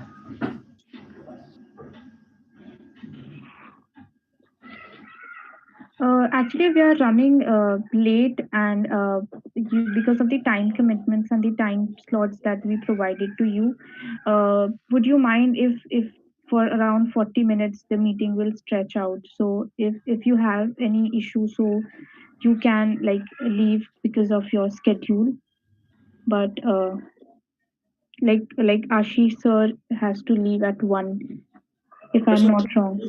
I'll be here. You can carry on. Thank you so much, sir. Is there any jury member that will face problem while being there for another half an hour or 35 minutes? 140, I can. It's fine for me. Okay, that would so much for cooperating. Thank you. What was the previous team which left us? Sir, it was team EJ38. Okay, thank you. Thank you so much.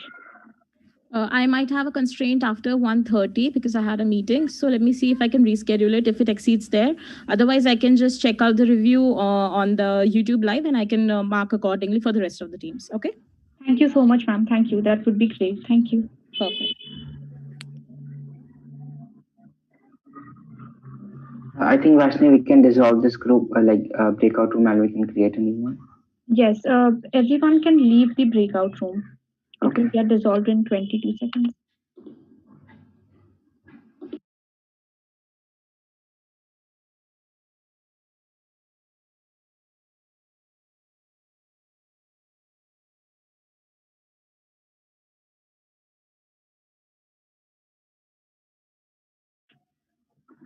Thank you so much, jury members and team. The next team in line is team EJ15.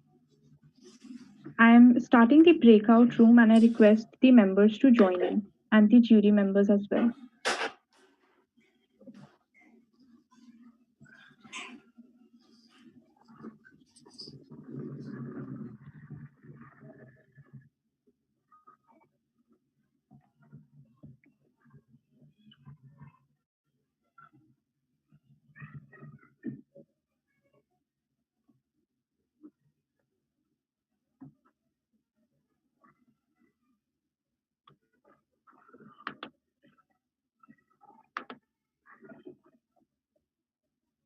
Palak, I'm making you the co-host for sharing your screen.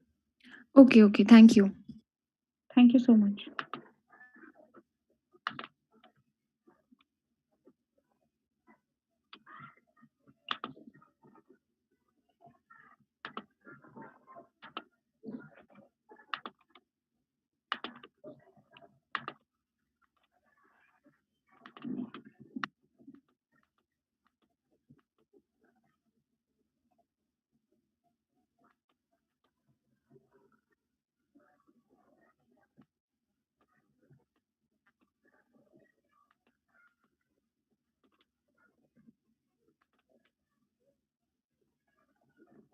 Hi.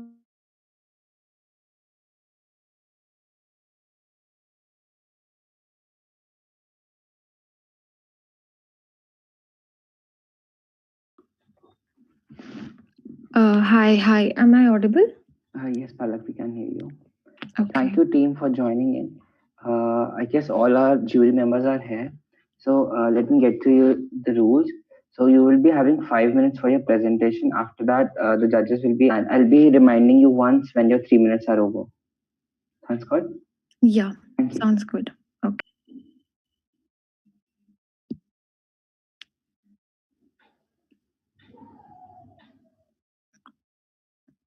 Is my screen visible? Yes, we can see your screen. Okay, so I'll be starting with the presentation then. Good morning, judges. I'm Palak Chakraborty from Team Enactus Maitri, and I have with me my fellow team member Rose Mittal. Our third team member Aprajita could not join us due to some technical issues.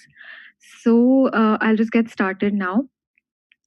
We have chosen the topic of the case study topic concerned with recycling of EPS for our business model. So I'm going to start with a bit of an introduction. The way our society is working currently, that day isn't far away when we're going to run out of the resources that are currently freely available to us. Hence, it's important to recover and manage these resources to create a sustainable environment. Plastic waste is a very important component of the waste that we produce and contributes to a very high amount of pollution by ending up at the seas and landfills. Coming to EPS, it contributes to almost about 6.26% of the waste in the country. So in India, we use polystyrene for various places like packaging, appliances, consumer electronics, construction, medical appliances, etc. So we can say that we can easily say that EPS also India also contributes to a huge amount of polystyrene waste. Uh, a very important characteristic of EPS is that it's 100% recyclable and it can be recycled using a number of methods.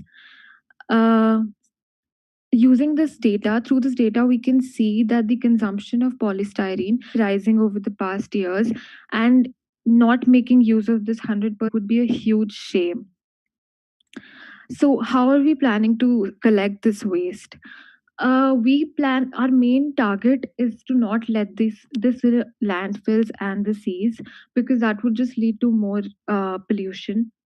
So we plan on collecting this waste starting at the domestic level itself by encouraging households to segregate their waste into dry waste and wet waste, and then it can be further segregated on other into other categories like glass, paper, etc. uh, Monetary incentives can also be given to garbage collectors for segregating waste and taking out useful items from the landfills, that the garbage that's already which is the garbage which has already been dumped in the landfills.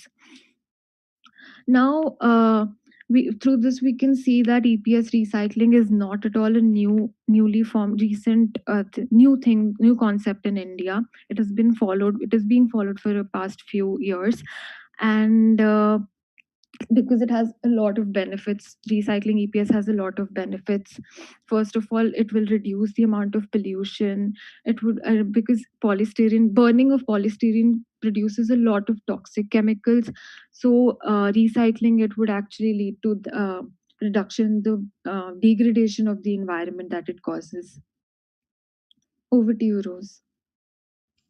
So we have come up with a business plan that aims to tackle the problem of collection at the domestic Our level. team, you are done with your 3 minutes.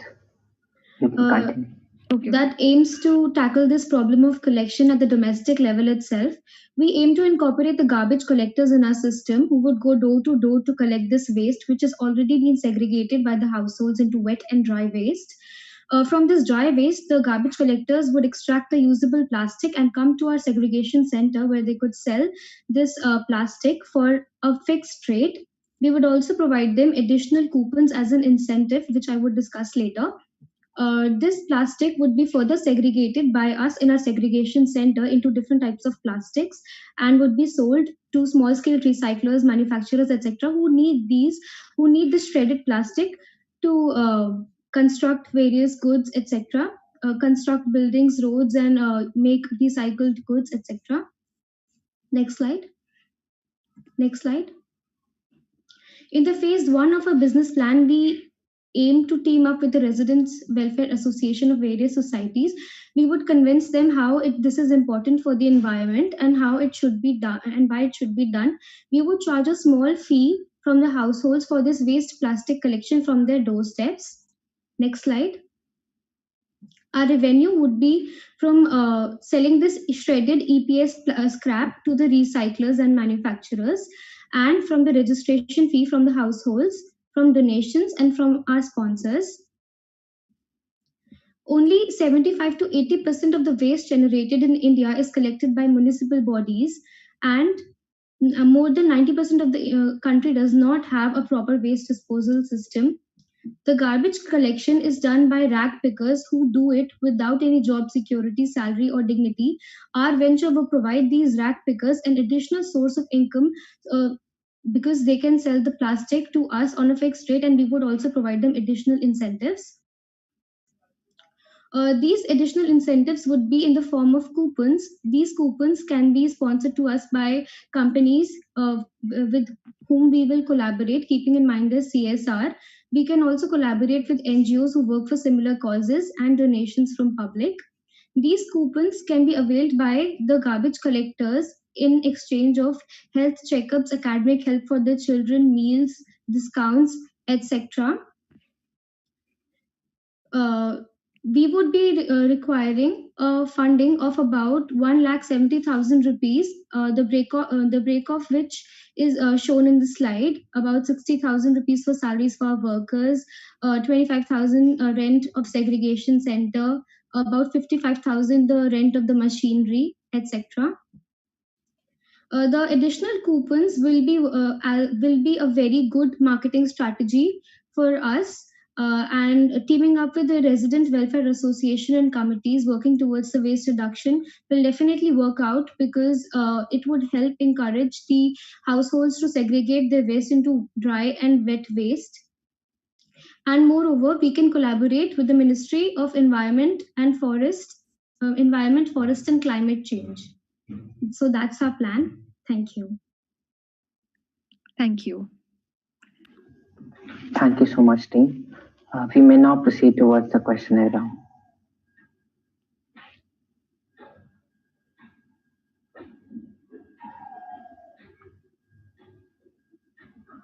Judges, I request you to ask the questions from the team.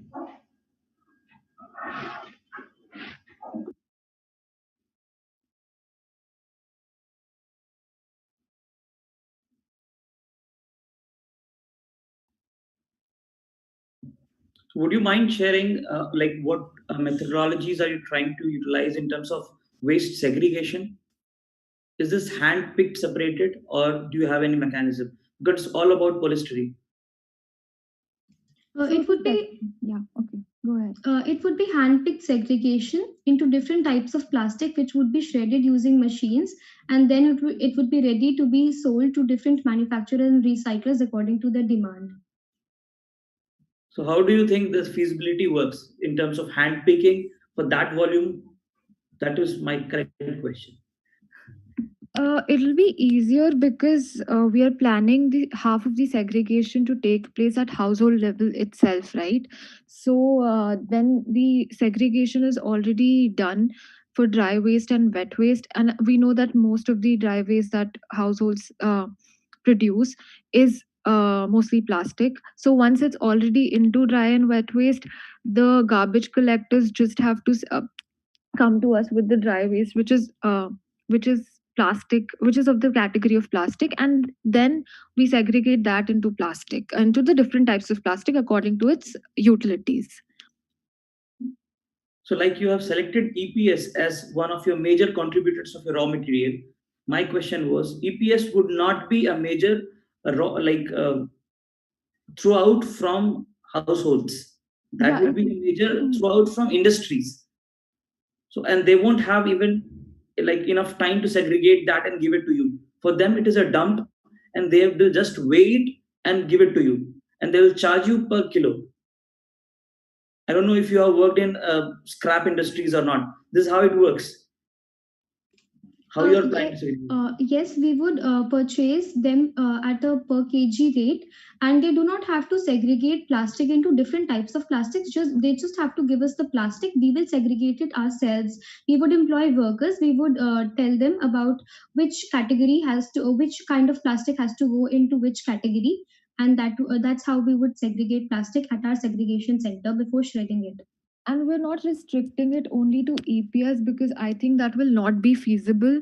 EPS is of course one of our main concerns, but we're not like restricting it only to EPS because we know that is not like there are other types of plastic which also which can also be sold and monetary benefits can be gotten from them.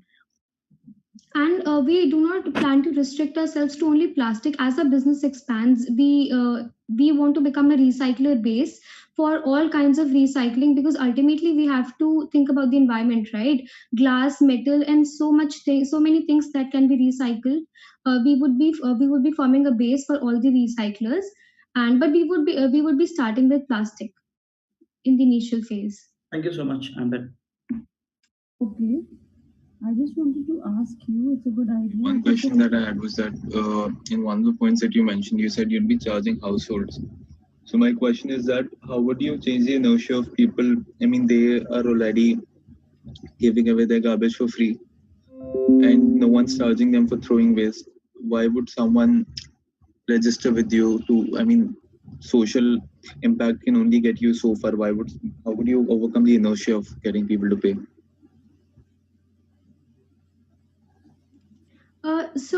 We would be teaming up with the welfare associations of the societies, because everybody knows that it is very important to segregate wet and dry waste. So if they do not do that, we are doing it because we will be charging that, because we are collecting their plastic waste at their doorsteps, right? And we would also be we can do that. We'll prepare a chart which household has segregated this waste and which has not, and this chart would be sent every month to these households on their phone, on WhatsApp, etc., and they can see which house has done it and which has not, and ultimately it would be very encouraging for all households to do it. Yeah, and even at the current time, I think a lot of households and a lot of colonies do pay a certain minimal amount towards garbage collection. So I think that is one thing that we can do to Team, you were saying you can resume your answer. Can I? Okay, yeah, okay. Thank you. So even currently, I know that my household pays around 100 rupees per month for garbage collection. So I think another 50 is not such a huge amount, especially if it is towards a good social cause, as well as it will benefit the garbage collectors itself. Uh, that is one thing, yeah. And it's not like this waste segregation is not happening in other places in the country. It is happening. And I think the main target is to not reach a point where we are totally out of space to dump our garbage, right? I think if all the landfills are completely packed, we will have to at that point, if we start, I think that'll be like really late, and that's when people will be forced to segregate. So it's better we start it from now onwards, right?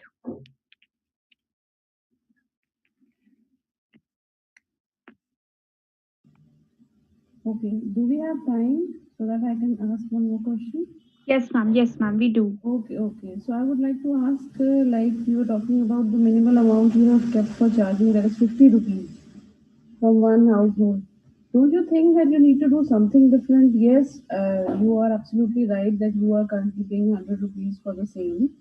But don't you think you should come up with something new at the initial stage? Like you can give some kind of offers of keep it free of cost for some households at the initial stage, so that people get motivated to take certain initiatives or their interest to grab their attention and interest for the same.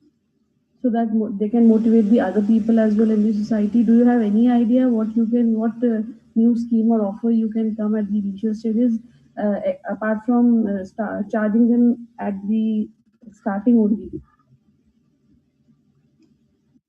I think, ma'am, that you're right. In the initial stage, we can provide them this service at no charge. We were also planning to come up with a star system, that kind of a system where the household which does it the best, always segregates the dry waste and the wet waste, will be given maybe a medal of some kind. A sort of encouragement, and we can also provide them also the coupons in the initial stage, which we are going to provide the garbage collectors. And also, I think we in the initial stage we cannot have a society where half of the people are doing it voluntarily and the rest half is not doing it, or just a few people are doing it, because I don't think that's efficient enough. Because then there'll be like a pile of garbage that has been segregated and another pile which is not segregated at all. So I don't know, I don't think that helps us in any way, because our main motive is to have the waste segregated and then use the recyclable part of it. And if we have to do most of the work there, I don't think that benefits us. Thank you so much, team 15. Now we have the next team. The next team is team EJ40. I'm giving the right to Sneha to be the co-host.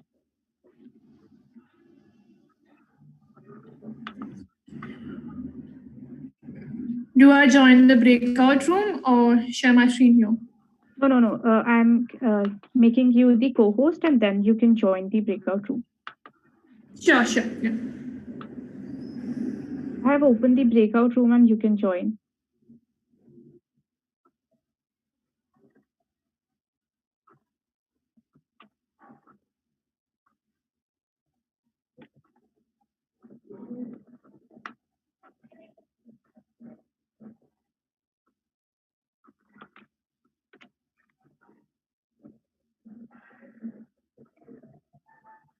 The next team is team EJ20.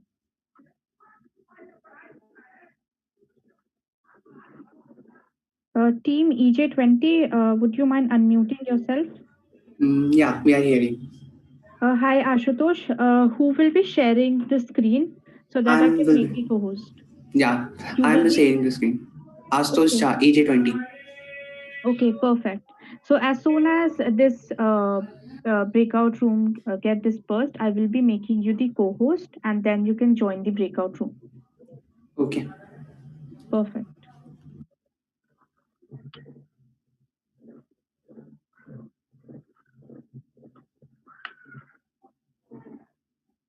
Jaideep, you have the option to join the breakout room. You can do so.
Laid down by the companies. Basically, we have three stakeholders here. Firstly, is the local pharma store, which will help us in the database management and also serve as a collection point for our medicines. A testing lab or a big pharma company, which will help us in doing the compliance control and disposing the medicines if required in a prescribed manner. Thirdly, organization and NGO who are working on ground in the health sector. Through partnership with them, we'll be doing the reselling of medicine at a very affordable price to the people in need. The go-to-market plan is as follows. Firstly, building a cloud-based data management system. Second, partnership with local pharma, testing lab, and organization. Third, creating awareness through offline and online marketing strategies about the need of proper medical waste disposal. Fourthly, setting up a proper supply chain for collection and delivery to ensure an efficient way. Lastly, doing a pilot launch and get things rolling. In this process, we have identified two revenue sources. First, to the sale of our cloud-based database management system, which can be used for the customer, which can be used to maintain the customer record as well as maintain the inventory. The cloud-based management system will help us to reduce the burden of data loss, as well as these softwares are well equipped with the inventory management tools. And other source is relying on the sale of our medicines. Due to our least complex process, we will be able to penetrate those areas where the medicine affordability is a problem. We have identified two near competitors to our plan. One is Uday Foundation and other is MedMaze. So Uday Foundation and NGO, which is also into collecting old medicines and redirecting it to the needy people. While MedMaze, the app which allows individuals to connect with the nearest government hospitals and donate the leftover medicine. We have a very good competitive advantage over all our competitors. First, the highly sophisticated database software will automate the entire process of customer management and operational process. Secondly, we outsource our key areas to the external party, which will in turn reduce our cost and will give us an advantage in pricing. Third, to avoid complication to the end user, we ensure professional quality checks, which is done by our partner companies. Third, to make our medicine affordable to the class of people. We make this medicine affordable to the class of people for whom the medicine are not accessible due to the cost factor.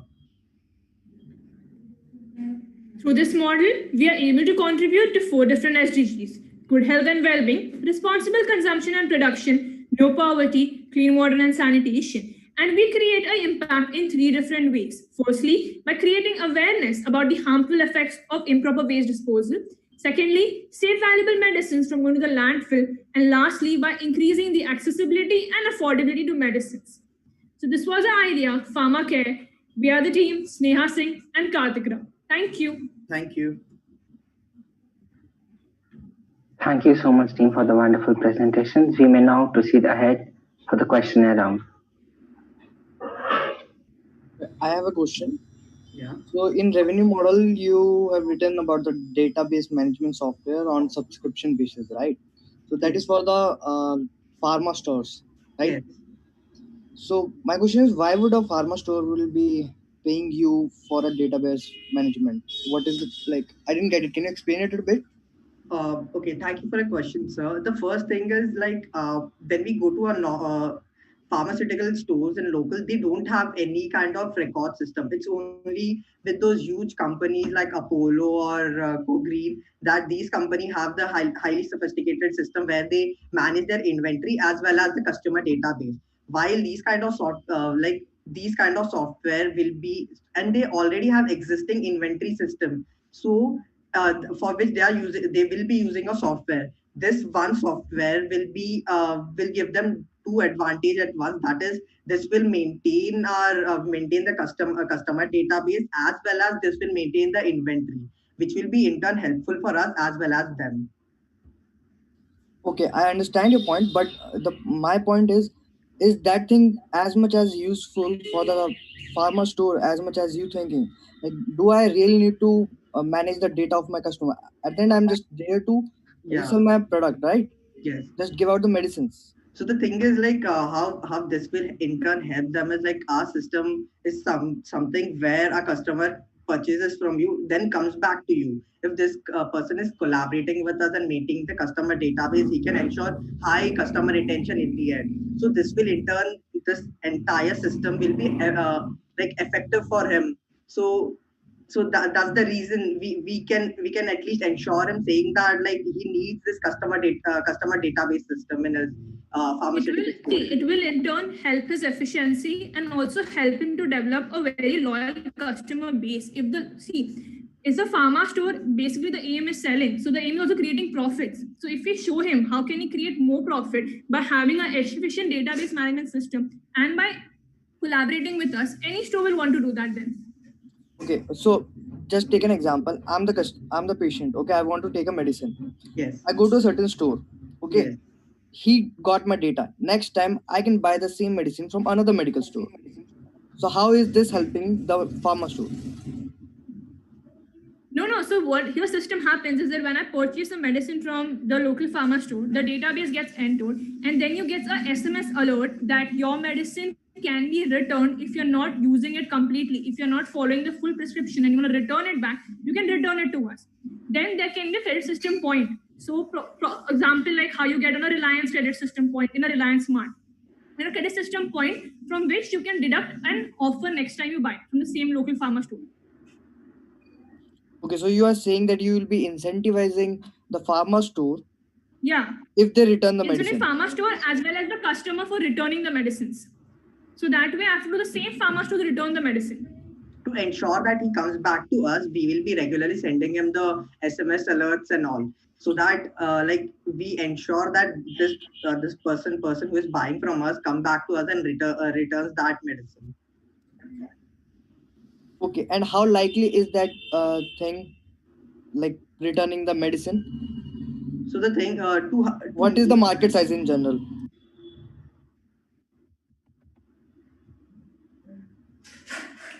Sorry? What will be the market size of customers who are returning the medicines? Okay, so basically the market size of our like the entire thing is like it entirely depends upon the region and what that that pharmaceutical what kind of customer that pharmaceutical has. So it entirely depends upon us. Like we cannot give a exact estimation of how much size we can come up with over here.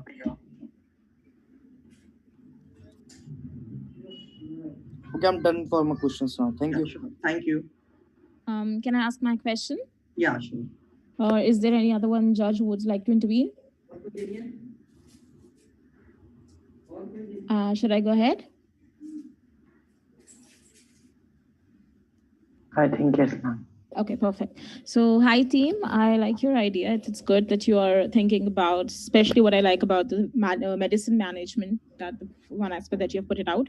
My question is that you've just said that you would be sending out SMS alerts to customers when they, when the time is over or when the time is relevant, that if they want to return their medicine or if they have not used a complete prescription, they can return it back to you, right?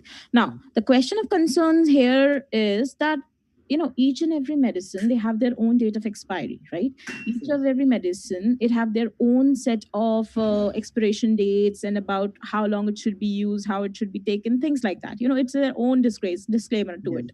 How are you going to take care of that when you're talking about sustainability and sustenance? Because here the efficiency completely cuts down. For one people, you can take care of that okay, we will just check out the package and we will read the label of the medicine and then we can take it from there. But when we are talking about huge numbers, okay, when we are talking about different multiple pharma stores, when we are talking about expansion, so how are you going to take care of this thing? Because then it's going to create a problem. So that's my thing. And because this thing couldn't be taken lightly, because we are talking about medicines. If you miss even a single medicine by chance, and if that creates any kind of side effect, so who's going to be responsible for that? And how are you going to take care of that and all those applications? So that's my question. Okay. Thank you for your question, ma'am. So the first thing is, as you said, that like we have this, so that's what our database management system is like all about. So our software is like when this thing pharmaceutical stores use this, the thing that they do is they integrate their inventory system with the customer database as well. So suppose I'm buying one Saridin from a pharmaceutical store. So it's like 50 like one strip goes to me. It goes to me with the specific description saying that what's the date that I'm buying on and what's the expiry date of the medicine as well.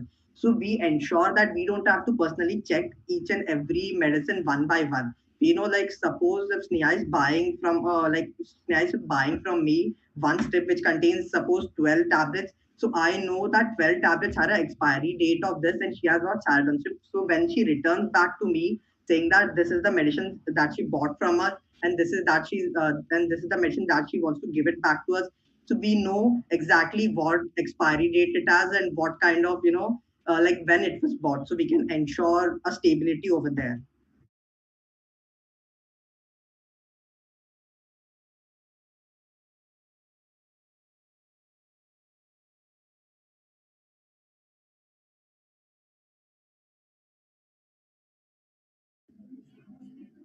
Hello. We can hear you. You can complete your answer if you wish to. Yeah, so the next part is once we get those medicines, selling part of it. Okay, thank you. Thank you, ma'am.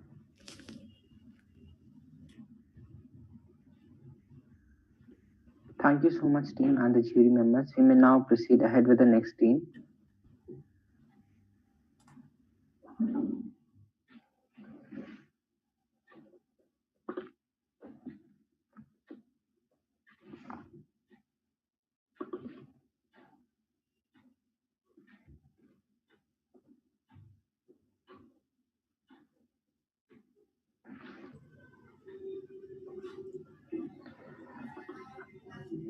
Due to some reasons, we won't be able to get into the breakout rooms. I request EJ20 team to present their presentation here itself. Okay. Thank you so much, team.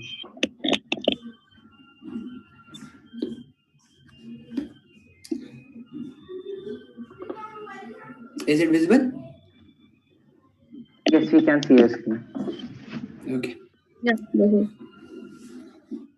Okay. Good afternoon, all. I, Sanjana Singh, with my group members Ashutosh and RC Safi. We all are here. We all are here to represent PPTA. And before starting the present, we all want to ask some question to make our present more interesting. So first one is that, do you know that 1,000 tons of plastic is scattered every year around us?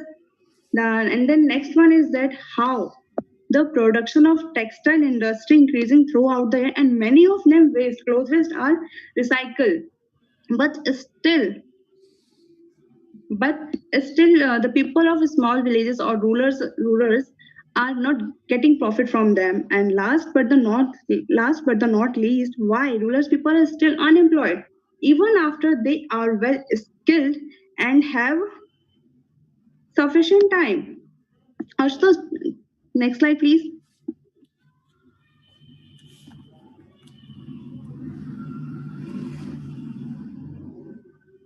Sorry. This is the unamaze where we can say that how the plastic is scattered every year around us. Next slide, please. And here you can also see that how the production of the textile industry increasing every year. And here is pie chart where we are showing you that many of them waste are recycled every year. Still, many rurals or the peoples are not getting profit from them. And the next slide.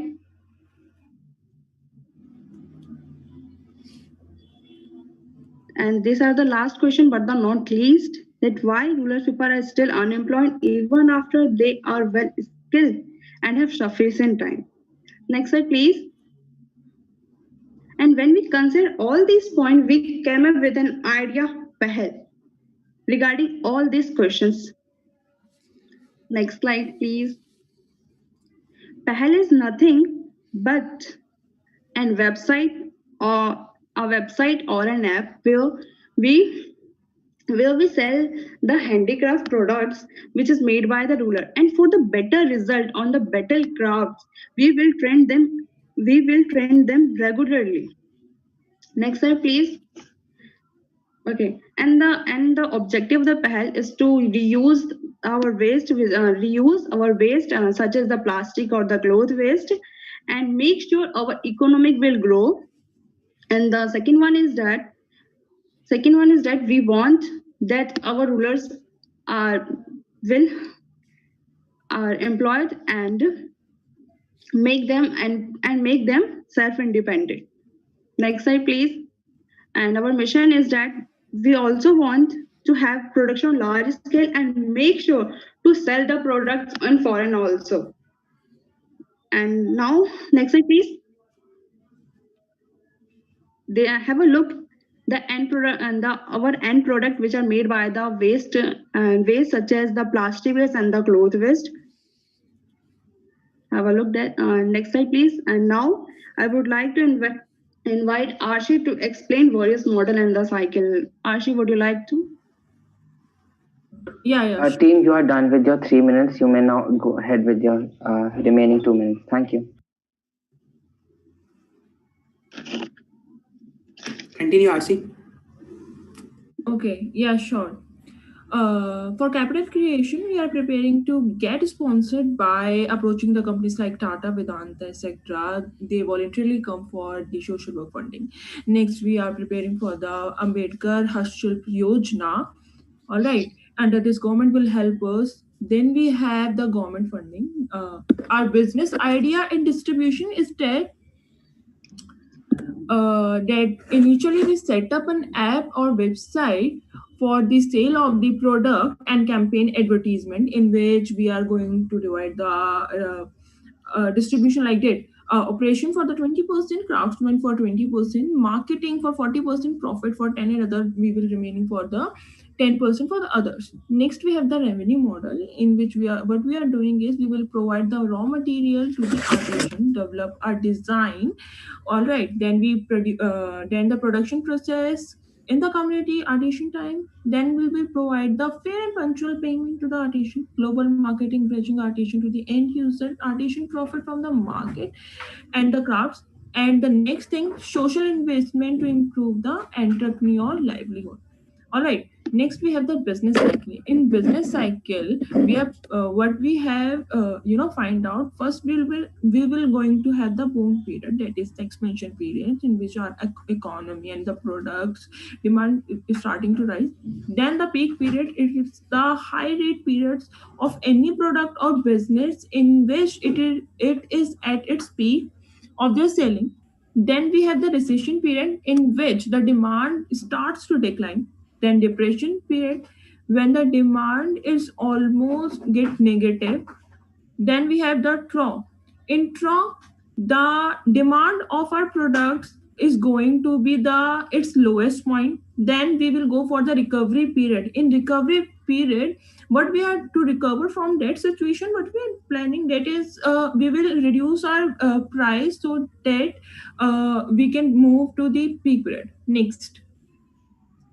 Next, marketplace analysis. We will survey the huge market with full of opportunity, absence of the standard product, services, well connected with the rural areas, customer analysis, budget friendly, and recent awareness regarding the product.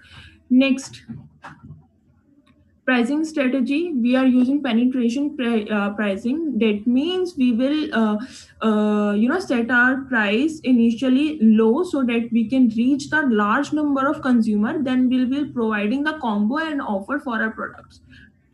Next, the SDG we are covering is no poverty. All right, a decent work and economic growth, industry innovation and infrastructure, that we are providing infrastructure innovation industry to the craftsmen, reducing inequality, both men and women going to work equally.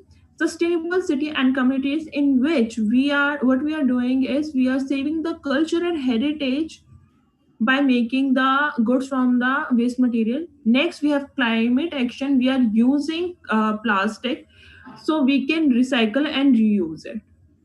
All right. Now over to Ashutosh. He will further explain you guys. Yeah, am I Just to visible? inform you guys, your time has already been exceeded over 6 minutes. I request you to wind this up ASAP. Thank you. Okay. So second question is about the how the COVID-19 crisis opened a window of opportunity for the sustainability agenda. It definitely provide a lot of opportunity, but also affect too many peoples. So I've talked like the pros of this opportunity, disruptive change happening in the hospital industry and the pharma industry, and there are a lot of communication transformation that is happening in between this time. I'm like everything happened digitally and by the communication platform, and there are lots of government opportunity that will come forward to help people and the industry need to overcome their situation, and the digital culture transformation which is happening at a 10 times faster than the real scenario that we all are seeing. uh, so the third question that we are seeing is not every SDG providing opportunity for the company. I will definitely agree with that, because if company going to take care of the SDG goals, then how they can earn profit from their industrial product and market. So like if we see the cities and metropolitan areas and rapid urbanization, both are company a plus point, but they are affecting the rural areas and the slums areas. So if I give the solution about that, and if I give it in my way, then companies should be helping the social entrepreneur in recycling issue, because that costs too much for the company. But if we give that work to the social entrepreneur, that will be the cost effective, as well as the whole process will be not that much hectic as comparison to the industries. So it also provide employment, because if work they give to the social entrepreneur, then will provide employment to those people who need employment, not those people who finding employment. And so I think companies should consider collaboration opportunity with the peers, customers, and the social entrepreneur. That will definitely affect his product and their marketing image. So that's all from my side. Thank you all for hearing. Thank you so much, Ashutosh and team. I would request the jury members to ask the question. Yeah, so can I begin? Yes, ma'am. Okay. Hi, team. Okay मेरे पास आपकी team के लिए कुछ questions हैं, ठीक है। First of all जो एक कंसर्न मेरा रहा है आपकी प्रेजेंटेशन को लेके, दैट इज मुझे ऐसा लगा है वो बहुत ब्रॉड रही है, ठीक है। So if I like to niche it down, if I bring it out to one thing that is your product, I want to know that आपका जो कोर प्रोडक्ट है that is that you would be helping artisans and you would be creating a product जो कि आप कम price पे sell करेंगे। This is the main thing, right? तो अब इस चीज से रिलेटेड मेरे कुछ क्वेश्चंस हैं एंड मैं चाहती हूँ वो आप मुझे आंसर करें, ठीक है? Okay. My question is first of all, what is going to be your strategy? आपकी वो क्या स्ट्रैटेजी होगी जिसकी मदद से आप इन आर्टिसंस को फिगर आउट करेंगे, आइडेंटिफाई करेंगे एंड इनको रीच आउट करेंगे? ये मेरा पहला क्वेश्चन है, ठीक है। मैं आपको बता देती हूँ, just wait for a minute, let me complete all the questions, फिर आप एक साथ बताना, okay? That is my first question. Second question is कि आप इस चीज को मार्केट कैसे करेंगे, बिकॉज अब बहुत ज्यादा एडवांस टाइम है, इंटरनेट पे भी डील्स मिलती हैं, एवरीथिंग इज देयर, तो आप इसको किस तरह से ऑनलाइन या ऑफलाइन मार्केट करेंगे? That is my second question. And third question is कि आपने मेंशन किया आपकी pricing is penetrative pricing. Now penetrative pricing is a term which means कि आप ज्यादा सेगमेंट को कोर में आप एंटर करना चाहते हैं, इसलिए आप अपनी प्राइसिंग को कम रखते हैं, ठीक है? Yeah, definitely. If you are going to keep your pricing low, that means if you are going to keep it economical, then how are you going to cover up your cost? ये मेरे 3 questions हैं. I want you to answer these. Thank you. So actually हमारा initial plan जो है वो initially set up a website and a app and for the platform, और by website we are going to start the campaign and which we will be offering to the mainly the college student, and they will get the get the opportunity to do the field work. Okay. So definitely there are lots of DIY opportunity in the YouTube. Hope that's are very simple, but and they are not provided to the rural areas. So if we approach the college student to do this work, and then they will be gladly come forward to do this. So firstly start the campaign, then lots of college will be come forward. If the 10 students come from one college, then they'll be covering from the one village from near her college. So definitely that affect like that areas, and it will cost effective for us, because that does not cost too much for our her ideas. And the second thing that you will be asked, we are using the penetration pricing. And if we see the product maintenance cost, then it will be too low because it will be making from the totally waste material. As all we need is a sum of the gift wrappers and the sketches that we need to design that. And so that will be very cost effective. All that we need is a marketing price and college students that giving their time for them and to pay. So that I think that will be penetration pricing will be covering in that area.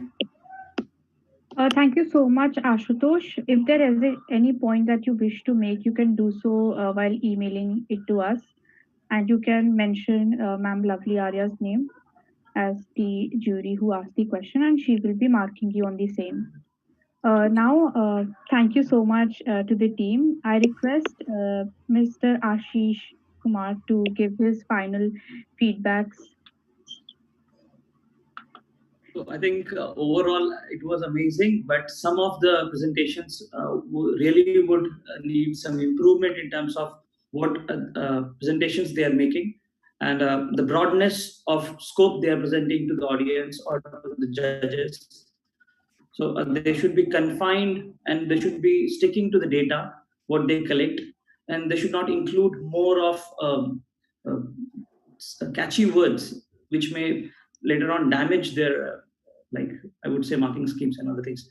And also you should think the prospect of not just with the social aspect but also with the aspect of a mind of an entrepreneur who is trying to make profit in the struggling market.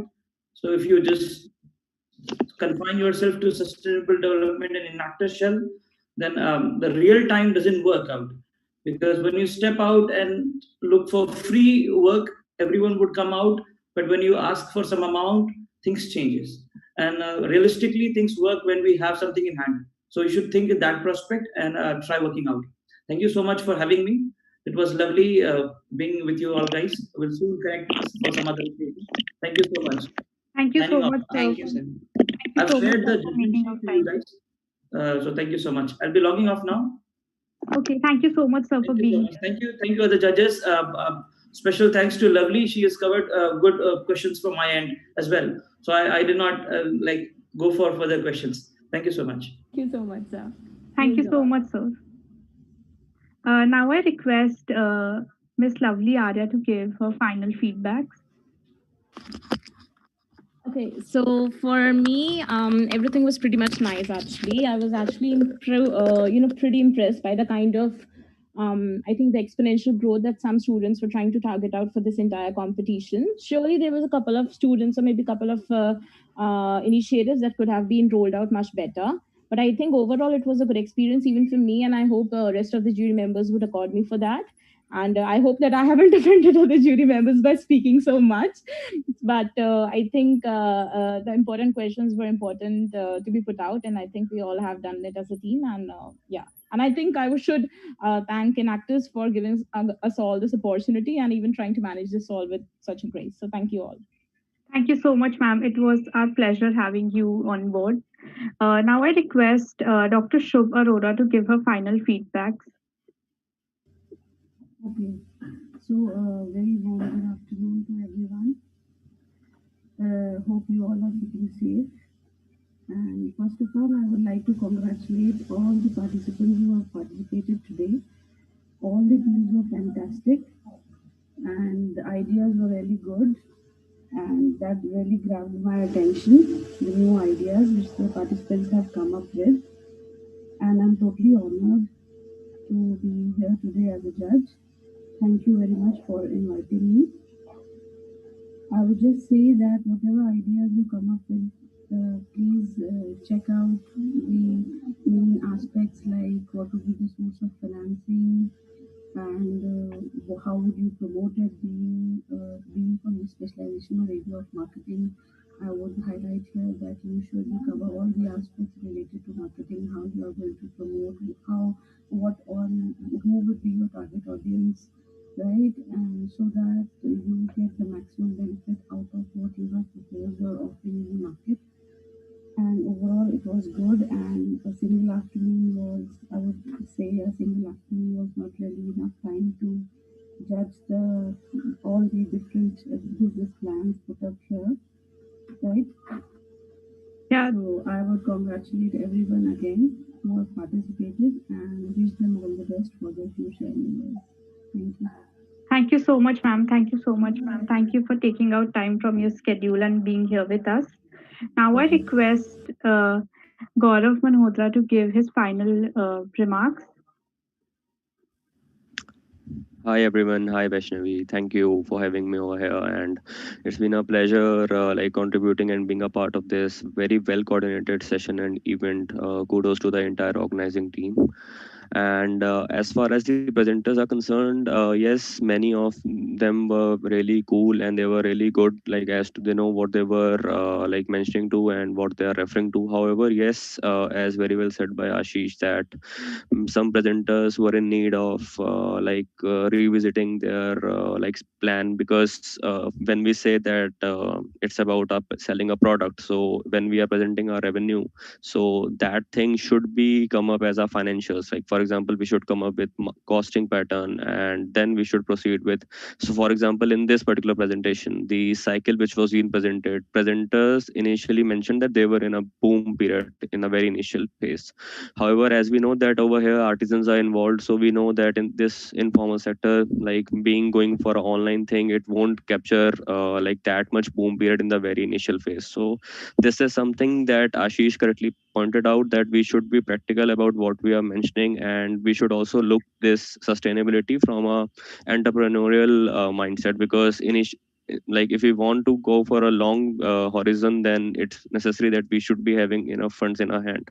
So yeah, things are pretty much as it goes. But yeah, I really wish all the best for each and every presenter, and to you guys as well for coordinating it so well. Thank you for having me, Thank you and so thank you all jury members. Thank you so much, Gaurav. Thank you. It was lovely having you in here. And now I request Soumya to give his remarks. Thank you guys for having me. And mostly Gaurav has covered all my points I would have said now. So yeah, he said like the practical aspect that is really important. And what I really felt, it's good that everyone is participating. It really reminded me of my early days when I dropped out of my college and I was into theoretical things. This is how going to market going to react to my product. I had my own hypothesis. That's good to have one, but it is not good to stick to it. When you enter into a market, more there will be many realistic things will be happening. You have to figure out the market, you have to figure out the customer behavior. So those are the things you will understand only after you interact with the customer, only after you interact in the market.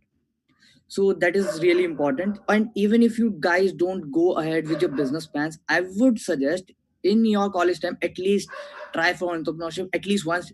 No matter if you fail or you succeed, at the end you will really learn about the market, and it will also develop you for being a good employee for a company also.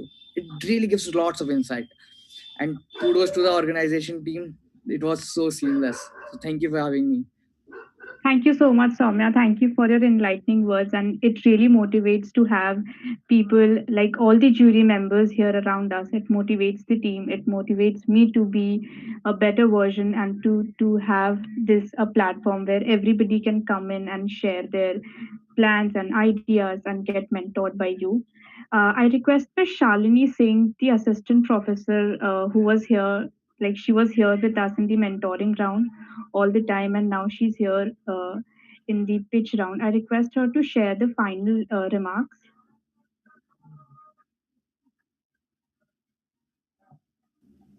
Thank you so much, Vaishnavi. The session was really very good. Though I was not for the whole time I was not able to watch since I was little occupied with the work of the college. So the sessions were really very good, and I would wish all the best to all the participants and all the people here with their business plans. Thank you so much. Thank you so much, ma'am. And with this, I take the final call of thanking everybody who joined.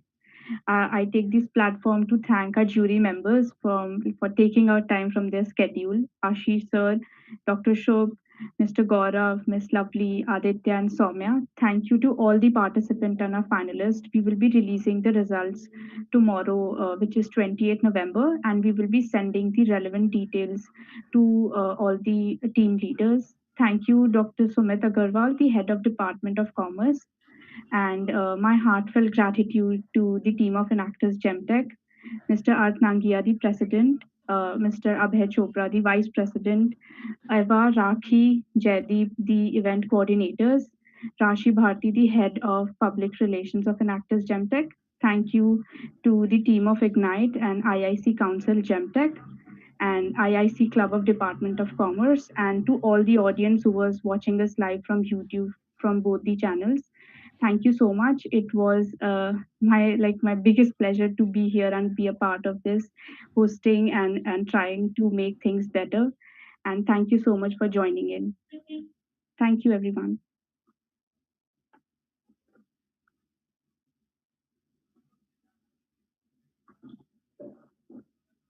I request the jury members and the other members, if you wish, you can end this meeting.